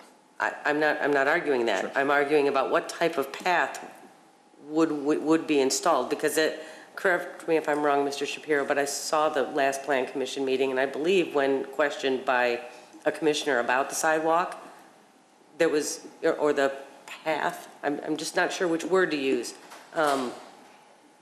the D.R. Horton was agreeable that they would install one. And just to make my point clear, I know it's 800 feet away, but there's Boston Market, Restaurant Row, Weston, that's an economic engine on Milwaukee Avenue, and I would think foot traffic, if we could somehow put in the active transportation plan and making that connection viable, I think it would be beneficial to all of the single-family homes and Millbrook and this site as well. I just feel like if we're going to put one in, or if we're going to talk about one, we're going to get the easement anyway, right? Put the path in so that there is. If I could address that. Sure. And it reminds me of the discussion that you just had on the prior matter. Right now, if you were to put that, that would be a path going nowhere. The difference is who's paying for the other one. The other discussion of a bridge. Let's just put payment aside just for the moment, okay? That would be a path going nowhere. Now, at some point in the future, it might be beneficial, it might be a good thing, it might be something that would be a logical connection, but right now, regardless of who's going to pay for it, I'm just theoretically, right now, it doesn't seem like a logical thing to do. There's no connection, there's no regional or comprehensive attachment to that. So what we were thinking was, okay, let's vacate Mayor, we'll provide the easement so that in the future, whether it be next year or 2020 or 2013, if and when that makes sense, there's that easement to put in the path. But at this point, it's at least it's our position, today it doesn't make sense. Plus you have lighting concerns, and then you have liability concerns, and you have maintenance concerns. I think, although it might sound good, Trustee Kruger, at this point, I think that it would, the consequences and unintended consequences of doing that right now would outweigh what you're thinking. Like Director Jennings said, the required sidewalk is along the Wolf Road property, and therefore sidewalk fund would not be considered for the south path. No, that's not the intention of the way the sidewalk fund contribution requirement is worded. Okay, and then my last question is regarding your ingress, egress, and the whole Wolf Road expansion thing. Can we put the slide back up where it shows the irrigation in the front? Sure. That just seems to be, what's the anticipation of the Wolf Road expansion, of how much of that, I don't know what that is, the curb cuts there, how much of that would get destroyed by Wolf Roads expanding? Like, would it go all the way up to the landscaping that's being irrigated? Or would it be halfway between what I see? Good evening. My name is Bruce Mellon. I'm with D.R. Horton. I'm the land development manager for the company. My understanding is that the IDOT improvements would widen 7 feet towards the property. Towards your property? Plus curb and gutter, so 9 to 10 feet beyond the current edge of pavement. And what exactly is that front? Is that just grass or ditch, or what is that there? Right now it's contemplated as green space. It's grass, ditches, essentially conforming to the ditches that are there now. They'll be cleaned up and But then you lose reworked. 7 feet of that once IDOT comes in and widens that road. Correct. And what was the answer to Trustee Lang's question about what will that driveway look like up until IDOT comes in? It'll be just as shown here, or is what we had presented to the village. And But like no curb, no gutter, just right, gravel or it's curb and something? gutter on this. Right now, we're contemplating curb and gutter on the site. It'll be asphalt backed with a stone shoulder and culverts crossing the. Something that wouldn't hurt too bad financially when it gets reduced by 7 feet. Correct. Right, okay. That's all I have, thank you. Trustee Papantos? Thank you. Sorry, long night for you guys. I think I'm the only one sitting up here who lives in a townhouse association, so forgive me. A matter of rentals, I'll tell you right now, my complex went through it. We couldn't get it through. Anything you do as far as your homeowners association, your decks and covenants can be changed by the homeowners. I personally believe I would rather see a unit occupied than vacant. And if it means a neighbor has to sell and can't sell their unit, they have to leave, they can't afford it, if they can rent it and it works, it's fine. Normally, the other neighbors are going to stand up. Your homes are expensive. People are going to take care of them. And if they do rent them out, they're going to make sure they're rented well. I will be honest, I have 17 units on my cul-de-sac. 4 are being rented. And I'm probably the only one who knows which 4. It's just because I talk to people. Renters do take care of the property. They take the time, they take the effort. The owners of the property have a major investment, and they make sure that it is taken care of. I personally don't have a problem if you do rent. People have talked about mortgages. That has changed over time. It used to be that it was really hard to get I think it was an FAA mortgage. If you had over a certain percentage of renters, that has changed. I personally am not worried about that. Irrigation. We all water our own flowers, okay, and we water our own grass. It is not really a hassle. There's a lot of people who enjoy being able to go out, even if it is a townhome, and do their own planting of their gardens or whatever, and they take care of it. They don't like to be restricted and say, oh, you can't plant this flower or that flower. They want to take care of it, they will. And your covenants do, actually, your decks say specifically, watering of grass, shrubs, trees, and other foliage on the premises shall be furnished by the owners and/or residents pursuant to rules, regulations, and procedures adopted from time to time by the managers and as required by the municipality. So you have it covered. The homeowners should water if they need to. My grass is probably brown right now. I just don't believe in overwatering grass. But that's my background of, conservation. I'd rather make sure that my great-grandchildren can have water to drink and recreate in rather than my having green grass. And it always comes back every spring and looks just as green as anybody else who waters. So I personally am not worried about it. No, nobody is going to drag their hoses out to the front, so please do the Wolf Road section, irrigate that as you have shown, but I really think most neighbors do take care of each other in a townhouse association. If one unit isn't watering their lawn or whatever, somebody else is just going to let their sprinkler go a little bit longer and hit that area. I have a feeling that if you do put irrigation in, what's going to happen is it's just eventually going to be shut off and it's not going to be used. And that's another problem. Then you have something that's sitting there that's not used. There are other maintenance requirements on irrigation that have come up through the state, and Director Jennings can address those much better than I can, but I know we talked about these not that long ago, so that's where I feel. The sidewalk or pavement, I want to get this straight. Meyer Avenue right now, what you're talking about is connecting towards the Meyer Avenue that comes in off of Milwaukee Avenue, which I believe is right next to the car wash? Am I close? That is the east end of Mayor, where it does connect to Milwaukee. Okay. Right, and that's not something we're advocating any connection. What we're saying is because there's like 800 feet of distance between the east side of our development and Milwaukee, any proposed sidewalk at this time along our property only doesn't make sense. Right. And I can see your point. And I am concerned about maintenance of any type of pavement or sidewalk. I'm concerned about lighting. You know, I don't know if I would want one of those units that abuts the sidewalk and then, you know, have people standing there staring into my unit, but that's just me.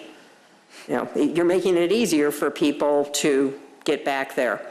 Now, there may be a time where that pathway or sidewalk is there and you know, hopefully we're not hearing homeowners screaming and yelling at us about it, that they know that it's possible that it can come up, but I would be willing to wait on that personally. As far as the fence goes, I would really like to hear from the people who live on, I think it's 3rd Street, in particular, if they want a fence coming up against them too, because that does matter. Sometimes people would rather have the open space. And we haven't heard from those neighbors saying, neither we. Yeah, we want a fence or we don't want a fence, but that's it. As long as there's an agreement that that pavement may come in, I'm fine with not putting it in, or a pathway. For lack of a better term, I guess pathway is it. You are putting in the sidewalk as required in the front, and it will be an 8-foot sidewalk? Is that the requirement, Director Jennings? It was 5. It's a... That side of the street for the IDOT plans is a 5-foot sidewalk. Okay, so it's what's required, though? Yes. Okay, thank you. Thank you. Any other questions from the board? Trustee Vito. Just some comments, and you know, Trustee Kruger was right that there's been some variations made and some exceptions made to some of our rules, but I mean, this isn't a TIF district, and they're not asking for any TIF money, which is unheard of. So I have no problem not only bending my back, but breaking my back. I mean, the irrigation issue, I think Trustee Papantos is right. It's going to go unused at some point. It's going to get old, outdated, and then it's just going to be done. I think if they took TIF money, they could make it as green as Killarney, Ireland, if we gave them enough money to do it. If we gave them money, they could pave a golden sidewalk. If we gave them money, they could make curb cuts that are just the greatest curb cuts that would make an IDOT guy cry. But the reality is they're not asking for any money. I think we should kind of approve this the way that they're looking to have it approved, but that's my opinion. Thank you, Trustee Vito. Any other comments? Trustee Brady? One more is on the irrigation. If we don't irrigate everything, but you've got 2 common areas there by your overflow parking, who's going to water that around the parking area? That would not be part of the irrigation system, but it would be part of the HOA's responsibility. Which homeowner is going to be responsible for watering all of that? It's a common element, so it would be part of the management company contract to make sure that that area is irrigated. Management company would do it? Well, it'll be part of their contract to make sure that it's done.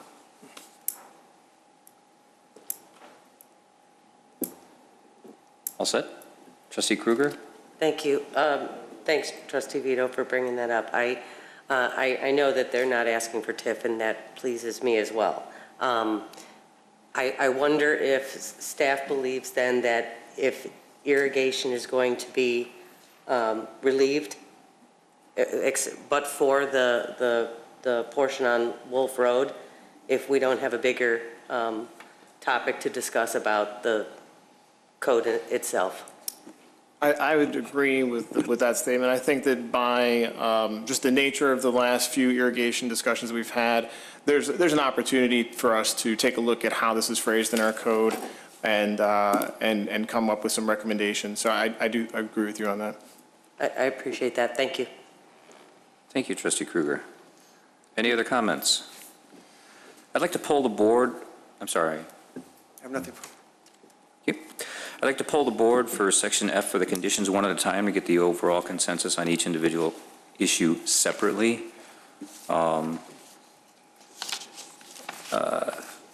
Issue number 1, the site shall be irrigated per the irrigation plan and shall also include irrigation around the guest parking areas and along the ends. I'd like to submit a recommendation that either we stick with this condition or we just allow the irrigation that was offered up by the petitioner. Trustee Papantos? As offered by the petitioner. Trustee Vito? As offered. Trustee Lang? Just the irrigation issue right now. Yeah, right. Well, I'd either want to follow the irrigation as proposed or build it into the HOA. So then that would be as proposed. And I think Trustee Papantos mentioned that earlier. It's already in the decks. The homeowners are responsible to water. No, I mean funding put in, like I had asked previously, that funding would be put in also in the HOA for, if we don't irrigate this, for the plants that have to be replaced. Yeah, and I think that's, That is actually in the documents. I think that's on like 9 or 10, where the board can actually go in and cause them to replace any landscaping that's not. On page 10, Article C, my understanding of that is, oh, here. no, you got it. You got it. If the association shall alter in any way, and in my mind, if something's dead, it's been altered. Landscaping which was installed by the declarant, that would be you guys, right? On the common area, in accordance with the plan approved by the municipality, that's what's in front of us here. And if the municipality requires that the altered area be returned to its original state, and put live stuff back in would qualify, I think, then the association shall be responsible for restoring the altered area in accordance with the plans approved by the municipality, and the cost thereof shall be a common expense. So could that be interpreted to say that if something dies, we can go back and tell them they have to put it back? At that point, it's how are you going to enforce that? If an owner refuses or fails to perform the work required above, the managers may cause the work to be done and charge the owner back for the cost. So that's another, I don't know what you call it, safeguard, which hopefully addresses what you're saying. Okay. Is that related to the landscaping? Well, it's generally with regards to maintenance. It doesn't say, that's on page 10, Mr. President. Oh, yeah, I've got that one too, Yeah, 3.08. It actually refers to landscaping at the beginning of your paragraph. Yes. The homeowners are responsible for the landscaping. Around their stuff. And how it states here is that irrigation around the guest parking and along the end units. In those areas, I don't think there's someone that would take care of that at any given time. I'd rather see it irrigated. So you want to go with? Yeah. With the condition as presented? Yes. Thank you. Trustee Kruger? I've been convinced to go with as proposed by the developer, but with staff looking into talking about the code going forward. Trustee Brady. I'd like to see it expanded to include the public areas by the parking at least. I would like to go with just the proposal for irrigation as proposed by the petitioner, so that's 4-2. Permit, the permit shall submit, the permit submittal shall address the comments provided by Hager. This has to do with the curb and gutter out in front. You want to go with what you have drawn here, and because basically as soon as IDOT comes in, they're going to rip out whatever you put in, and they're going to push everything 7 feet back. Right. The option is, does anybody want them to build it differently for the next how many years? Trustee Brady, what's your opinion on this, just this issue? I don't see why they should spend the money to put curbs in. They're going to get ripped out in 2 years. You know, Thank you. I would say skip the curbs. They can put grass out there, whatever they want. Skip the curbs to a certain point, maybe west of the sidewalk. Just don't put any curbs in. Or build what they have, just build what they have drawn. What about a concrete, the approach? Does that have to be all in concrete from the street? That was one of the comments we received from IDOT, that it needed to be built per their standards. They gave us 3 options. One of them was an asphalt approach, and I forget the thickness, but it was a pretty substantial thickness. It wasn't a minor roadway thickness. It was a more significant pavement section. Does that determine what the future is going to be for that approach? If you do it in asphalt, is it always going to be asphalt? No, IDOT's plans, as they're currently contemplated, show all of that being removed and replaced.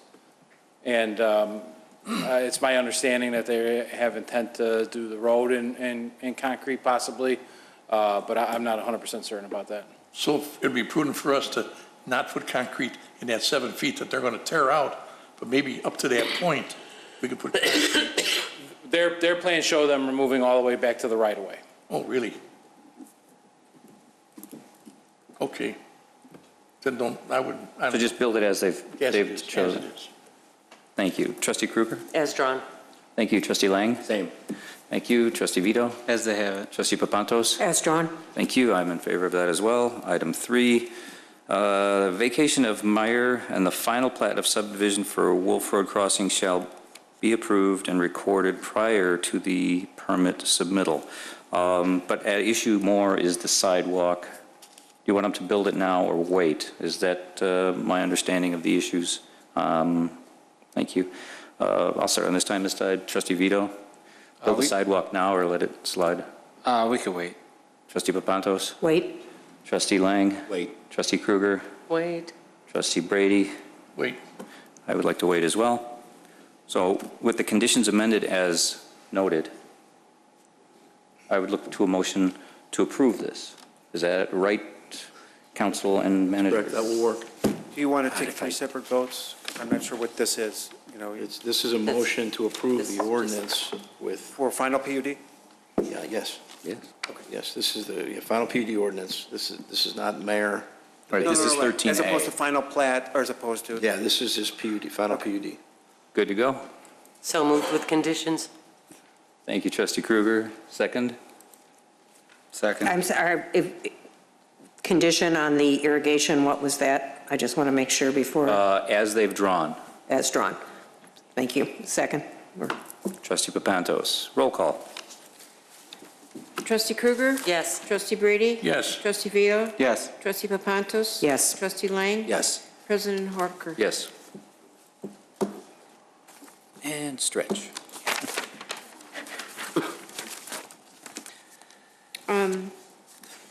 Item B, ordinance vacating a certain portion of Mayor Avenue. Mr. Jennings. Thank you. The ordinance vacating a certain portion of Mayor Avenue refers to the portion, the legal description, if you were to draw it out, is the portion that is included on the site plan for the planning development that was just approved. There are conditions of approval.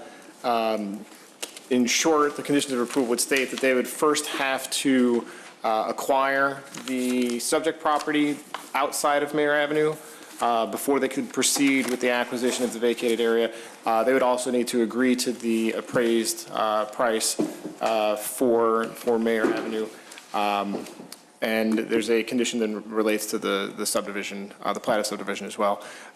So there are conditions in it. It is a somewhat unusual because they are the contract purchaser at this moment of the adjacent property. So if you have any questions on that, I'd be happy to answer them. Questions from the board? Trustee Brady? If and when we vacate that property, does the easement stay in effect? The utility easement? The utility easement is contemplated, it is included in the final plat of subdivision, which is the next item, but yes, it is. Thank you. Any other questions from the board? Now I would look to a motion to approve. So moved. Trustee Papantos for second. Second. Trustee Brady, roll call. Lang. Lang, sorry. Trustee Krueger? Yes. Trustee Brady? Yes. Trustee Vito? Yes. Trustee Papantos? Yes. Trustee Lang? Yes. President Horker? Yes. Item C, resolution approving the final plat for Wolf Crossing subdivision, current address 411-415 North Wolf Road.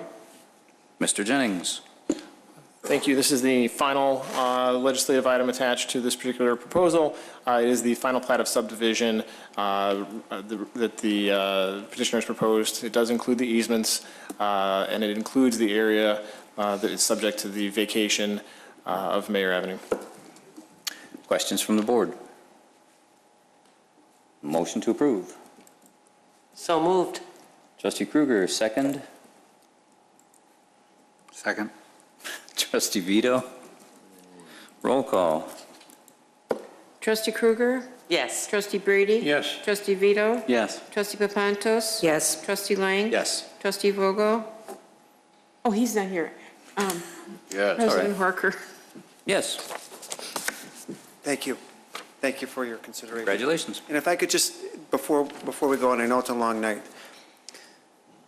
on a personal note, there were some speakers before who I, during citizen comment and even during the Liquor Commission hearing. Personally, I was appalled at the outrageous allegations and the inflammatory allegations against this board and against your council. I just felt I needed to say that, and thank you for indulging me. Thank you, Counselor. Thank you. And again, congratulations. Okay. Item D. Clerk Simpson. Item D, ordinance amending Title 15 Building and Construction, Chapter 15.05, Contractor Registration Bonds and Insurance relating to surety bond requirements. Mr. Jennings, I like this. Please explain what it is. Thank you. The Community Development Department implemented several years ago a contractor registration requirement. Those of you who were on the board at the time would recall that there was some discussion of licensing. The current program is what was determined to be the most appropriate way to move forward. As we've implemented that program, we've been observing how it works, and we believe there's an opportunity to improve this in a very positive way. And we've taken a look at this and proactively decided that it is appropriate to modify the surety bond requirement. The protection that's afforded to the residents and property owners through that surety bond requirement is really specifically for, in this case, the village. We are seeking indemnification against potential damage for ourselves, and that's the type of the situation where we want to make sure that the surety is required. So for projects that do not impact a public right-of-way or a public easement, we don't anticipate ever having a need to call that surety bond. The homeowner, the property owner, will still have certificate of insurance as required by the registration program for the contractor, and does have plenty of options for relief if there is an issue. We see that the true reason for this that should remain as we're suggesting here is to protect the village in projects that are likely to have some kind of impact on the public street. You'd have large vehicles driving over the curb, for example. You'd want to make sure that the village has that surety bond on file for that particular contractor. An electrician working completely inside the home, for example, very low likelihood of damaging public property. So what we're suggesting is a minor modification to this section that would distinguish between those two types of projects. We do see great benefit to this. We think that it's going to reduce turnaround time. A lot of contractors don't do 40, 50, 60 jobs a year in Wheeling. So for them to provide us that bond takes time out. It's a cost that they then pass on to the residents and the business owners. So in terms of time and cost to them, we believe that this is a very positive change. It also is a very positive change for our staff. We spend a pretty good amount of staff time right now tracking down contractors who have not provided this bond to us so that we can try to turn around their permits more rapidly. So this will eliminate the need for that. And I do think that this is a good change for us to be making. Thank you. Comments from the board? Questions? Motion to approve. So moved. Trustee Papantos, second. Second? Trustee Kruger, roll call. Trustee Kruger? Yes. Trustee Brady? Yes. Trustee Vito? Yes. Trustee Papantos? Yes. Trustee Lang? Yes. President Horker? Yes. Item E, discussion regarding concept review of proposed public storage facility at 1720 South Wolf Road. Mr. Jennings, you're up again. Thank you. The contract purchaser of the existing building at 1720 South Wolf Road, this is a light industrial and office building. Contract purchaser is working with a design build firm that does a pretty good amount of adaptation of an existing building for the purpose of self-storage. This particular property that they're interested in, the zoning for self-storage in the Village of Wheeling is a special use in the I-3 district. The rear portion of this particular building is an I-3, is within the I-3 zoning district. The front portion is within the I-1 district and does not allow the front portion of the building to be used for that purpose, even through the special use application process.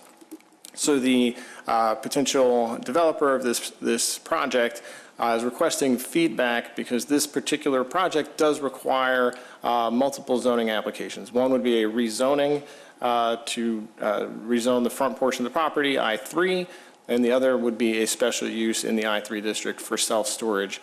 With that, I believe the development group is represented here.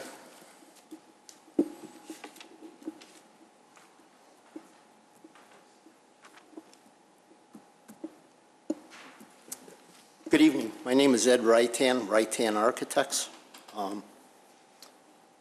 Thank you, Mr. Jennings. It's put it very clearly. The existing building is approximately 57,000 square feet.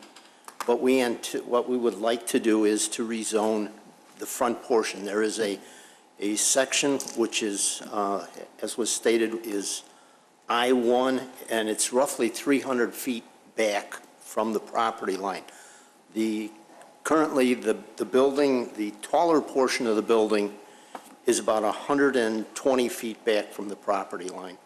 So that gives you an idea of where the 300 feet would be. It'd be probably almost in the middle of our building.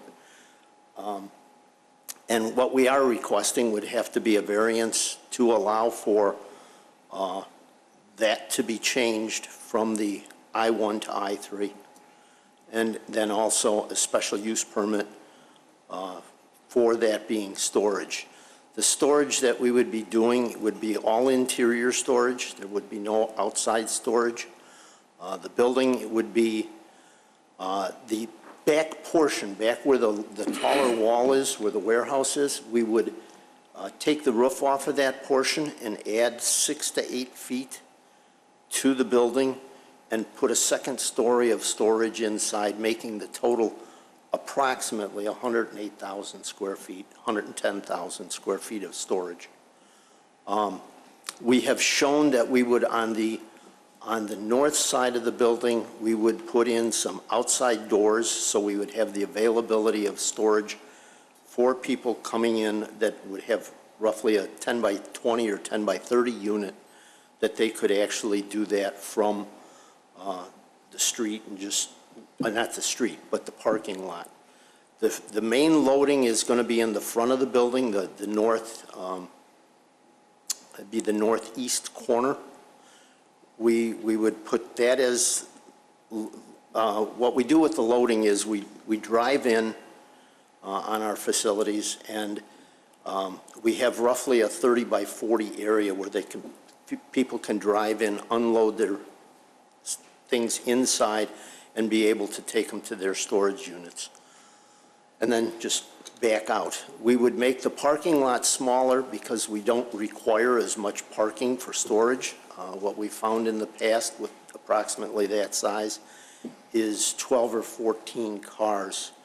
We would actually have less traffic coming into the facility than what they did before they vacated the facility. Your initial going into a storage facility obviously is your first roughly 2 years. And then after that, you don't have the traffic in and out of storage facilities. This would be totally climate controlled. And as I said, there would be no outside parking.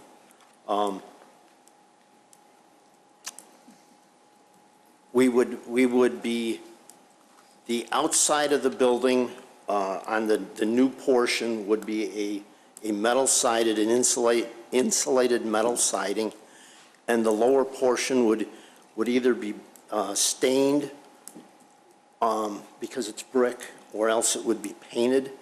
The back half of the building is precast, which would be painted. And we haven't, we don't know about the staining yet. We've done brick where we stain it. We also have other options to dress up the front. The insulated panel, I believe I'm just going to hold up one building that we did, which happens to be brand new, but it's 4 stories, but it gives you an idea of what the insulated panel look would be like. And we did this for the same client.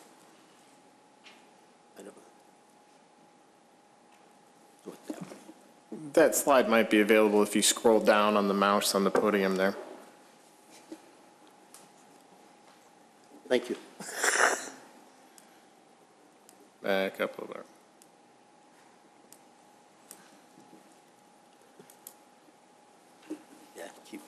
Yeah, the other thing, the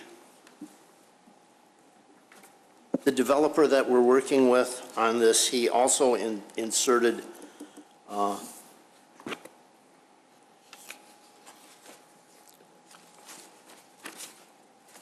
see if it's coming. He also inserted some of the buildings that he's done. I don't know if it's not in there. Okay. This was one that he did in Elk Grove Village, which is 2-story. I'm sorry, I should have. I thought it was part of the package. We have them. And we're looking for the board's consideration into this matter. So, Mr. Spondilis, this is concept approval we're looking at. Correct. Questions from the board? How long has this building been vacant? I have the owner of the building.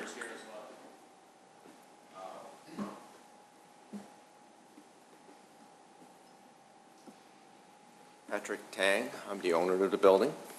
The building has been vacant since 2009. Our business was manufacturing, and it was aluminum die casting, essentially selling to the automotive customers. But since 2009, there was a business downturn. We do have a larger facility in the Elk Grove Village, and so we have consolidated our operation. And so we no longer need the building, and so we need to sell the building. And this is only a concept review, but have you reached out to any of the residents who would be living across the street from a self-storage? We have not yet. However, based on a potential buyer, they have come up with this concept, and looking at, what we need to do to the building, this concept seems to be the most advantageous for us in terms of we do not need to invest a lot of money so that the building is marketable to, let's say, a general, audience per se. So this developer come up with this concept, and in terms of pricing and the amount of money that we need to expend would be the most advantageous in our minds. But however, there is the zoning hurdle that we need to come in front of the board and get your approval first before we, go and solicit, opinions from the neighbors. That's really our thought, unless,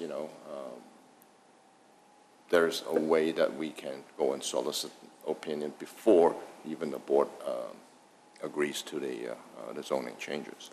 For clarification, though, this is only concept of whether or not this board is in favor of a self-storage at this area, correct? We're not voting. Review. Yeah, that's it. We're not voting on changing zoning or anything else this evening.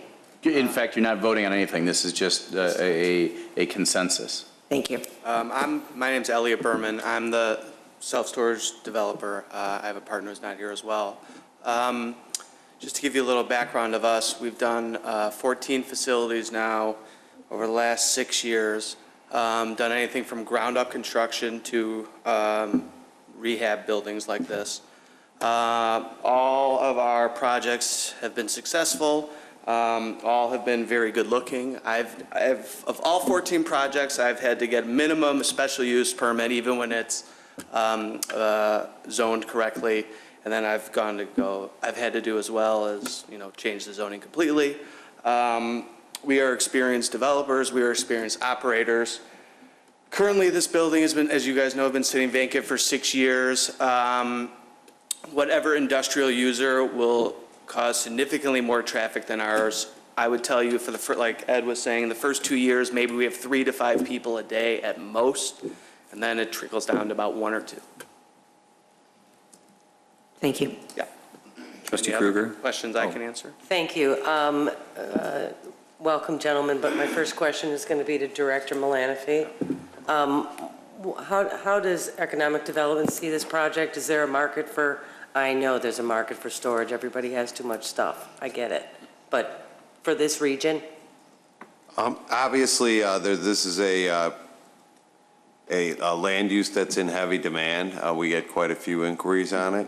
I think there's some very well-done projects. I think of the Life Storage across from ABT, where they took an office building and redeveloped that into self-storage. The building being vacant this long, I'm kind of surprised that no one's approached us about a Class 6B property tax incentive from an industrial use, and I think that's a function of the dual zoning on this property and some of the challenges there. That's coming next, later. But obviously, we'd like to see the building put back into productive use. Great. And Chief McIsaac, I'm sure the fire department is really more, their concern is what is going to go inside a storage facility like this. But overall, you don't see an issue with it? No, because the entire inside of this building will have to be completely renovated and brought up to current codes. Excellent. Director Jennings, I know you guys all came here, but I'm not asking any questions. I just want to understand, what's the rationale for the dual zoning in this area?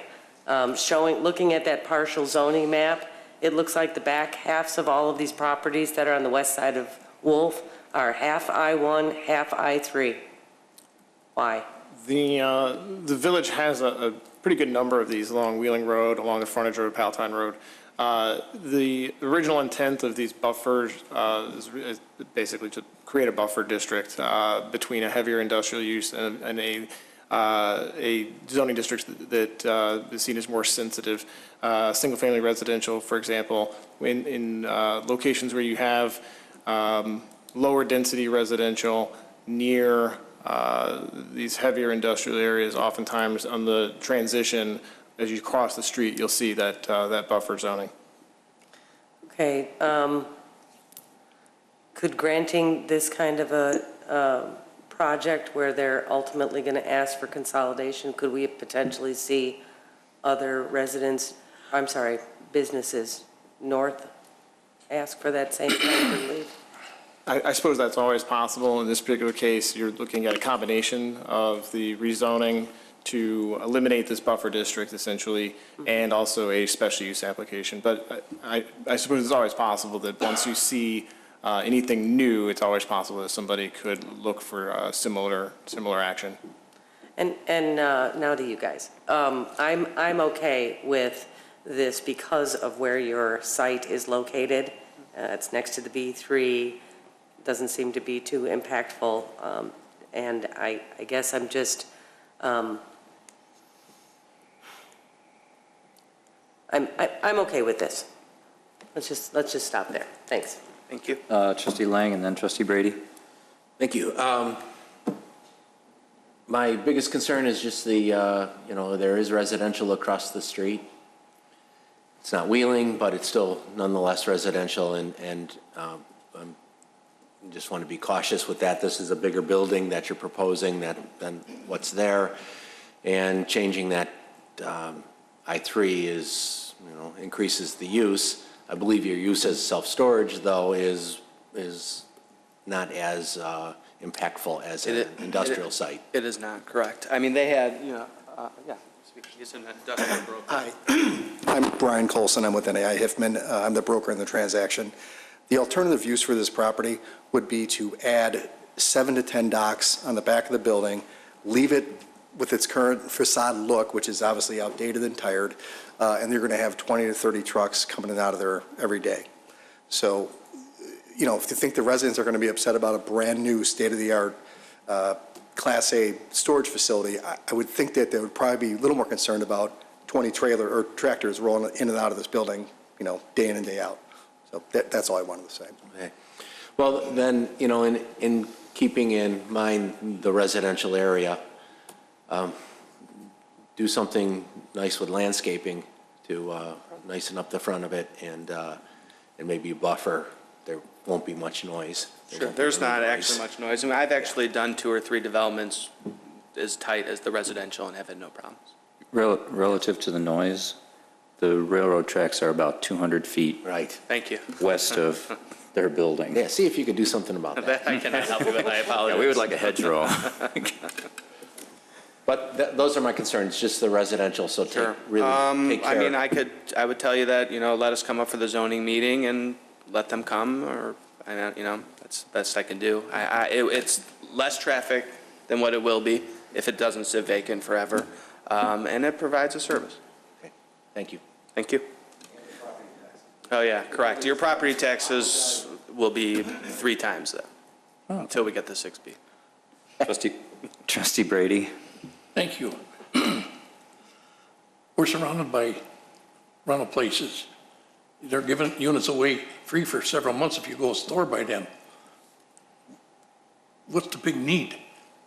I mean, I don't There's know. still a need in Wheeling. We have 5 of them around us here. Correct. It's still undersupplied. And in that area. I don't know if they're all full. It's Wheeling is still undersupplied. Okay, so you're telling us to give up a piece of industrial property, which would make us a lot of money as an industrial manufacturer, to put in a self-storage, which we get nothing but property tax from. It has very minimal sales tax, correct? Right. It has property tax, but and especially now, this day and age, when the industrial atmosphere in this community is going up because more and more manufacturers are becoming successful. Jobs are coming back to this country, and manufacturing is getting large. We're supposed to give up our industrial property to a storage place? I don't agree with this. I cannot speak to that. I can only speak to that this property's been sitting vacant. And I'm not, nothing against you guys. No, I appreciate it. But all I know is this property's been vacant 7 I just years, don't wanna- and it's you know, very rough If we'd inside. had that same mentality with that piece of property that's just not that far down from you, Rent the Bed fell in our lap and took a piece of property that we thought we'd never be able to sell or lease, or I mean, you know, and get a developer. Rent the Bed comes in there, and we're enjoying the taxes of their sales and manufacturing there. Now, who's to say that we give this to you, freeze the property tax or whatever it's going to be for whatever, and lose out on somebody else that could turn this property around and make us some extra trucks? I mean, we're concerned about residential, exactly, but that residential you're telling us we got to be concerned about is Prospect Heights, not Wheeling. So, I mean, not that I don't care. Sure. It's just that, you know. Yeah, and to have a couple extra trucks on Wolf Road, I don't think anybody will ever notice. There's so much traffic on Wolf Road. Okay. So I don't think traffic is an issue either. I'm just not against storage, but I'm against giving up, manufacturing industrial property. Correct. And I could only tell you, like was said earlier today about the crystal balls, I can promise you property taxes. I can't promise you anything else. Okay, That's thank correct. you. That's it. Any other comments from the board? I see this as a worthwhile project as well, I mean conceptually.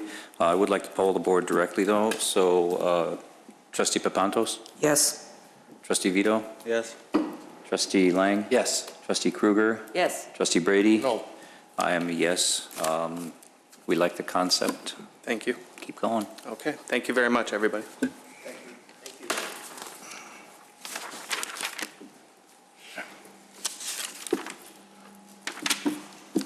Official communications. Clerk Simpson, you have something for us? Oh, yes, I do. Thank you. The Wheeling Prospect Hike Chambers Taste of the Town is Thursday, September 28th, from 5 to 8 p.m. at the Westin Chicago North Shore. Tickets are on sale now for $35 at www.wheelingtasteofthetown.com. Over 20 restaurants will be on site offering samples of their cuisine. Each attendee will receive a coupon book with special offers from participating restaurants. And Wednesday, September 27th, the Wheeling Historical Society and the Indian Trails Public Library will be hosting Ghost Riders and Other Spooky Songs by Rick Pickren at 7 p.m. at the Indian Trails Public Library at 355 Schoenbeck Road. Admission is free and free desserts. Thank you. Mr. Spondelis. Thank you. Just wanted to quickly announce that the Village of Wheeling will be hosting another delegation from South Korea next week. The Vice Mayor of Suncheon will be coming to visit us, the Korean Cultural Center, and we will be hosting him and his delegation on a number of activities towards the end of next week. And really this just again shows how important the Village of Wheeling has become to not only the Korean culture, but also shows that we have a presence on the international landscape. And I think that that is a unique thing for a small community in suburban Chicago to say, and something we should be very proud of. Thank you. Anyone else? Trustee Kruger, Trustee Lang, you're next. Thank you very much. I am looking forward to the visit from the South Korean delegation, as well as the Taste of the Town. I want to congratulate all those that participated and volunteered and had a really great time at the Wheeling Helping Hands Weekend of Caring last weekend. It was really very well attended, and I think raffle sales were out of control thanks to Trustee Papantos and I. And I'm looking for a little bit of redemption from the last meeting. The 50th Annual Chicagoland Marching Band Festival being held at Wheeling High School on Saturday, September 23rd, begins at 3 p.m. With Class 2A competition from United Township. The Wheeling kids will be performing in judged exhibition at 9 p.m., followed by a performance at 9:15 by the University of Wisconsin-Eau Claire. Unfortunately, the Fighting Illini had a conflict and had to reschedule, but we've got University of Wisconsin-Eau Claire coming instead, so I hope everybody attends. It's really a great event. Yes, there's 2 tickets in the back of the room. Love to see that. And that's all I have, thanks. Thank you. Trustee Lang. Last night on WGN, they had featured Chicago's Best restaurant program, featuring restaurants all over Chicago, featured our own Bob Chins, and it was an awesome testament to Wheeling. It was great to see. They showed our water tower, they showed our entry sign, they showed everything, and they showed Bob Chins, which is a premier restaurant in Wheeling. It was great to see. If anyone wants to see it again, I believe it's on CLTV and WGN. But it was pretty nice showcase of one of our great restaurants. Thank you. I would imagine we can ask the chamber to do their own news blast on that item with a link to the broadcast, if we can find it. That'd be great. Trustee Brady after Trustee Papantos. Trustee Papantos? Oh, thank you. About a month or so ago, Chief McIsaac made an announcement, and I think it kind of went by very quickly. Wheeling now has an ISO rating of a Class 2. Class 1 is the best, and I don't know of too many suburbs around here, but we worked hard to get that. I want to personally thank Chief McIsaac and his department for getting us there. It does make a difference. It makes insurance rates for business potentially better, It shows how hard we work. I realize that this comes from a lot of training, response times, equipment, and what we have, but it's a lot of hard work. It's also work for the rest of the staff to make sure that we have ordinances and zoning and codes in place that make sense, and that they look at a lot more than just who the fire chief is. And I thank you for that, because I think that brings people to our village. We've seen it tonight. We have a new development coming up. We have somebody who wants to do a self-storage. People want to come in here, and that's what we want, and I thank you for that. Director Jennings, you've been busy tonight, but you've also been extremely busy over the past probably 6 months, as well as Director Weezer. The Fox Point relocation is going smoothly. The fence is up. The people are finding properties, and that's great news. And this has not cost the taxpayers in the village of Wheeling one dime. This is a grant. We are helping people who need help, and they're finding a new place to live. And I know it's been a lot of work. I've read the reports. Thank you very much. If you have time, take a look at what's going on with our town center. Most of you know I kind of take a walk every day, and so I'm back there, and I'm sure the workers are thinking, who's the crazy lady staring at us with a dog? It is really moving along. The garage is, I would say, just about complete. Foundations are being dug. It's a great project, and I am very proud of our town that we can bring something like that in. I am looking forward to the developers coming out and giving us a better report soon. But thank you for everybody who's worked with that project to get it going and to make it what it is. Thank you, Trustee Papantos. Trustee Brady? Thank you. I too would like to thank some people for the helping hands festival we've had this last week, the weekend before. There's a lot went on. It took a lot of people getting involved in this. And I have to tell you, this is probably one of the most successful ones we've ever had. We've served almost 700 meals at the festival Saturday. Thanks goes out to the village for all your help with getting it organized and the incidentals we needed. Thanks goes out to the high school. Thanks to Vivian Smith. We had the cheerleaders helping the golfers on Thursday at Deerfield Golf Course, getting golfers going, helping us out. We had the football team Saturday cooking corn for the corn, for the pig roast, and cleaning tables, and setting up furniture, and taking down furniture, and just all around helping, taking care of the garbage. They did everything. They were phenomenal. They were a big help, and thanks goes out to all the other volunteers, the two Marys who worked their butts off in the tent, selling tickets and helping us out. And to Dean and Dean Argyris and Vivian Smith for procurement of their ability to go out and get us some prizes. You know, they worked their butts off. There's a lot of people involved in it. I'm going to tell you something. This is all for the people in the community. And it was a good thing. And I tell you what, I'm proud. Who did I forget? And Tony Stavros and Mike Moran for cooking the pigs. You know, the two guys you love to get along with. We put them in there and we put a wall between them so they don't kill each other. But no, seriously, it was a great event. A lot of people, a lot of fun, good activity, and expect to see us again next year.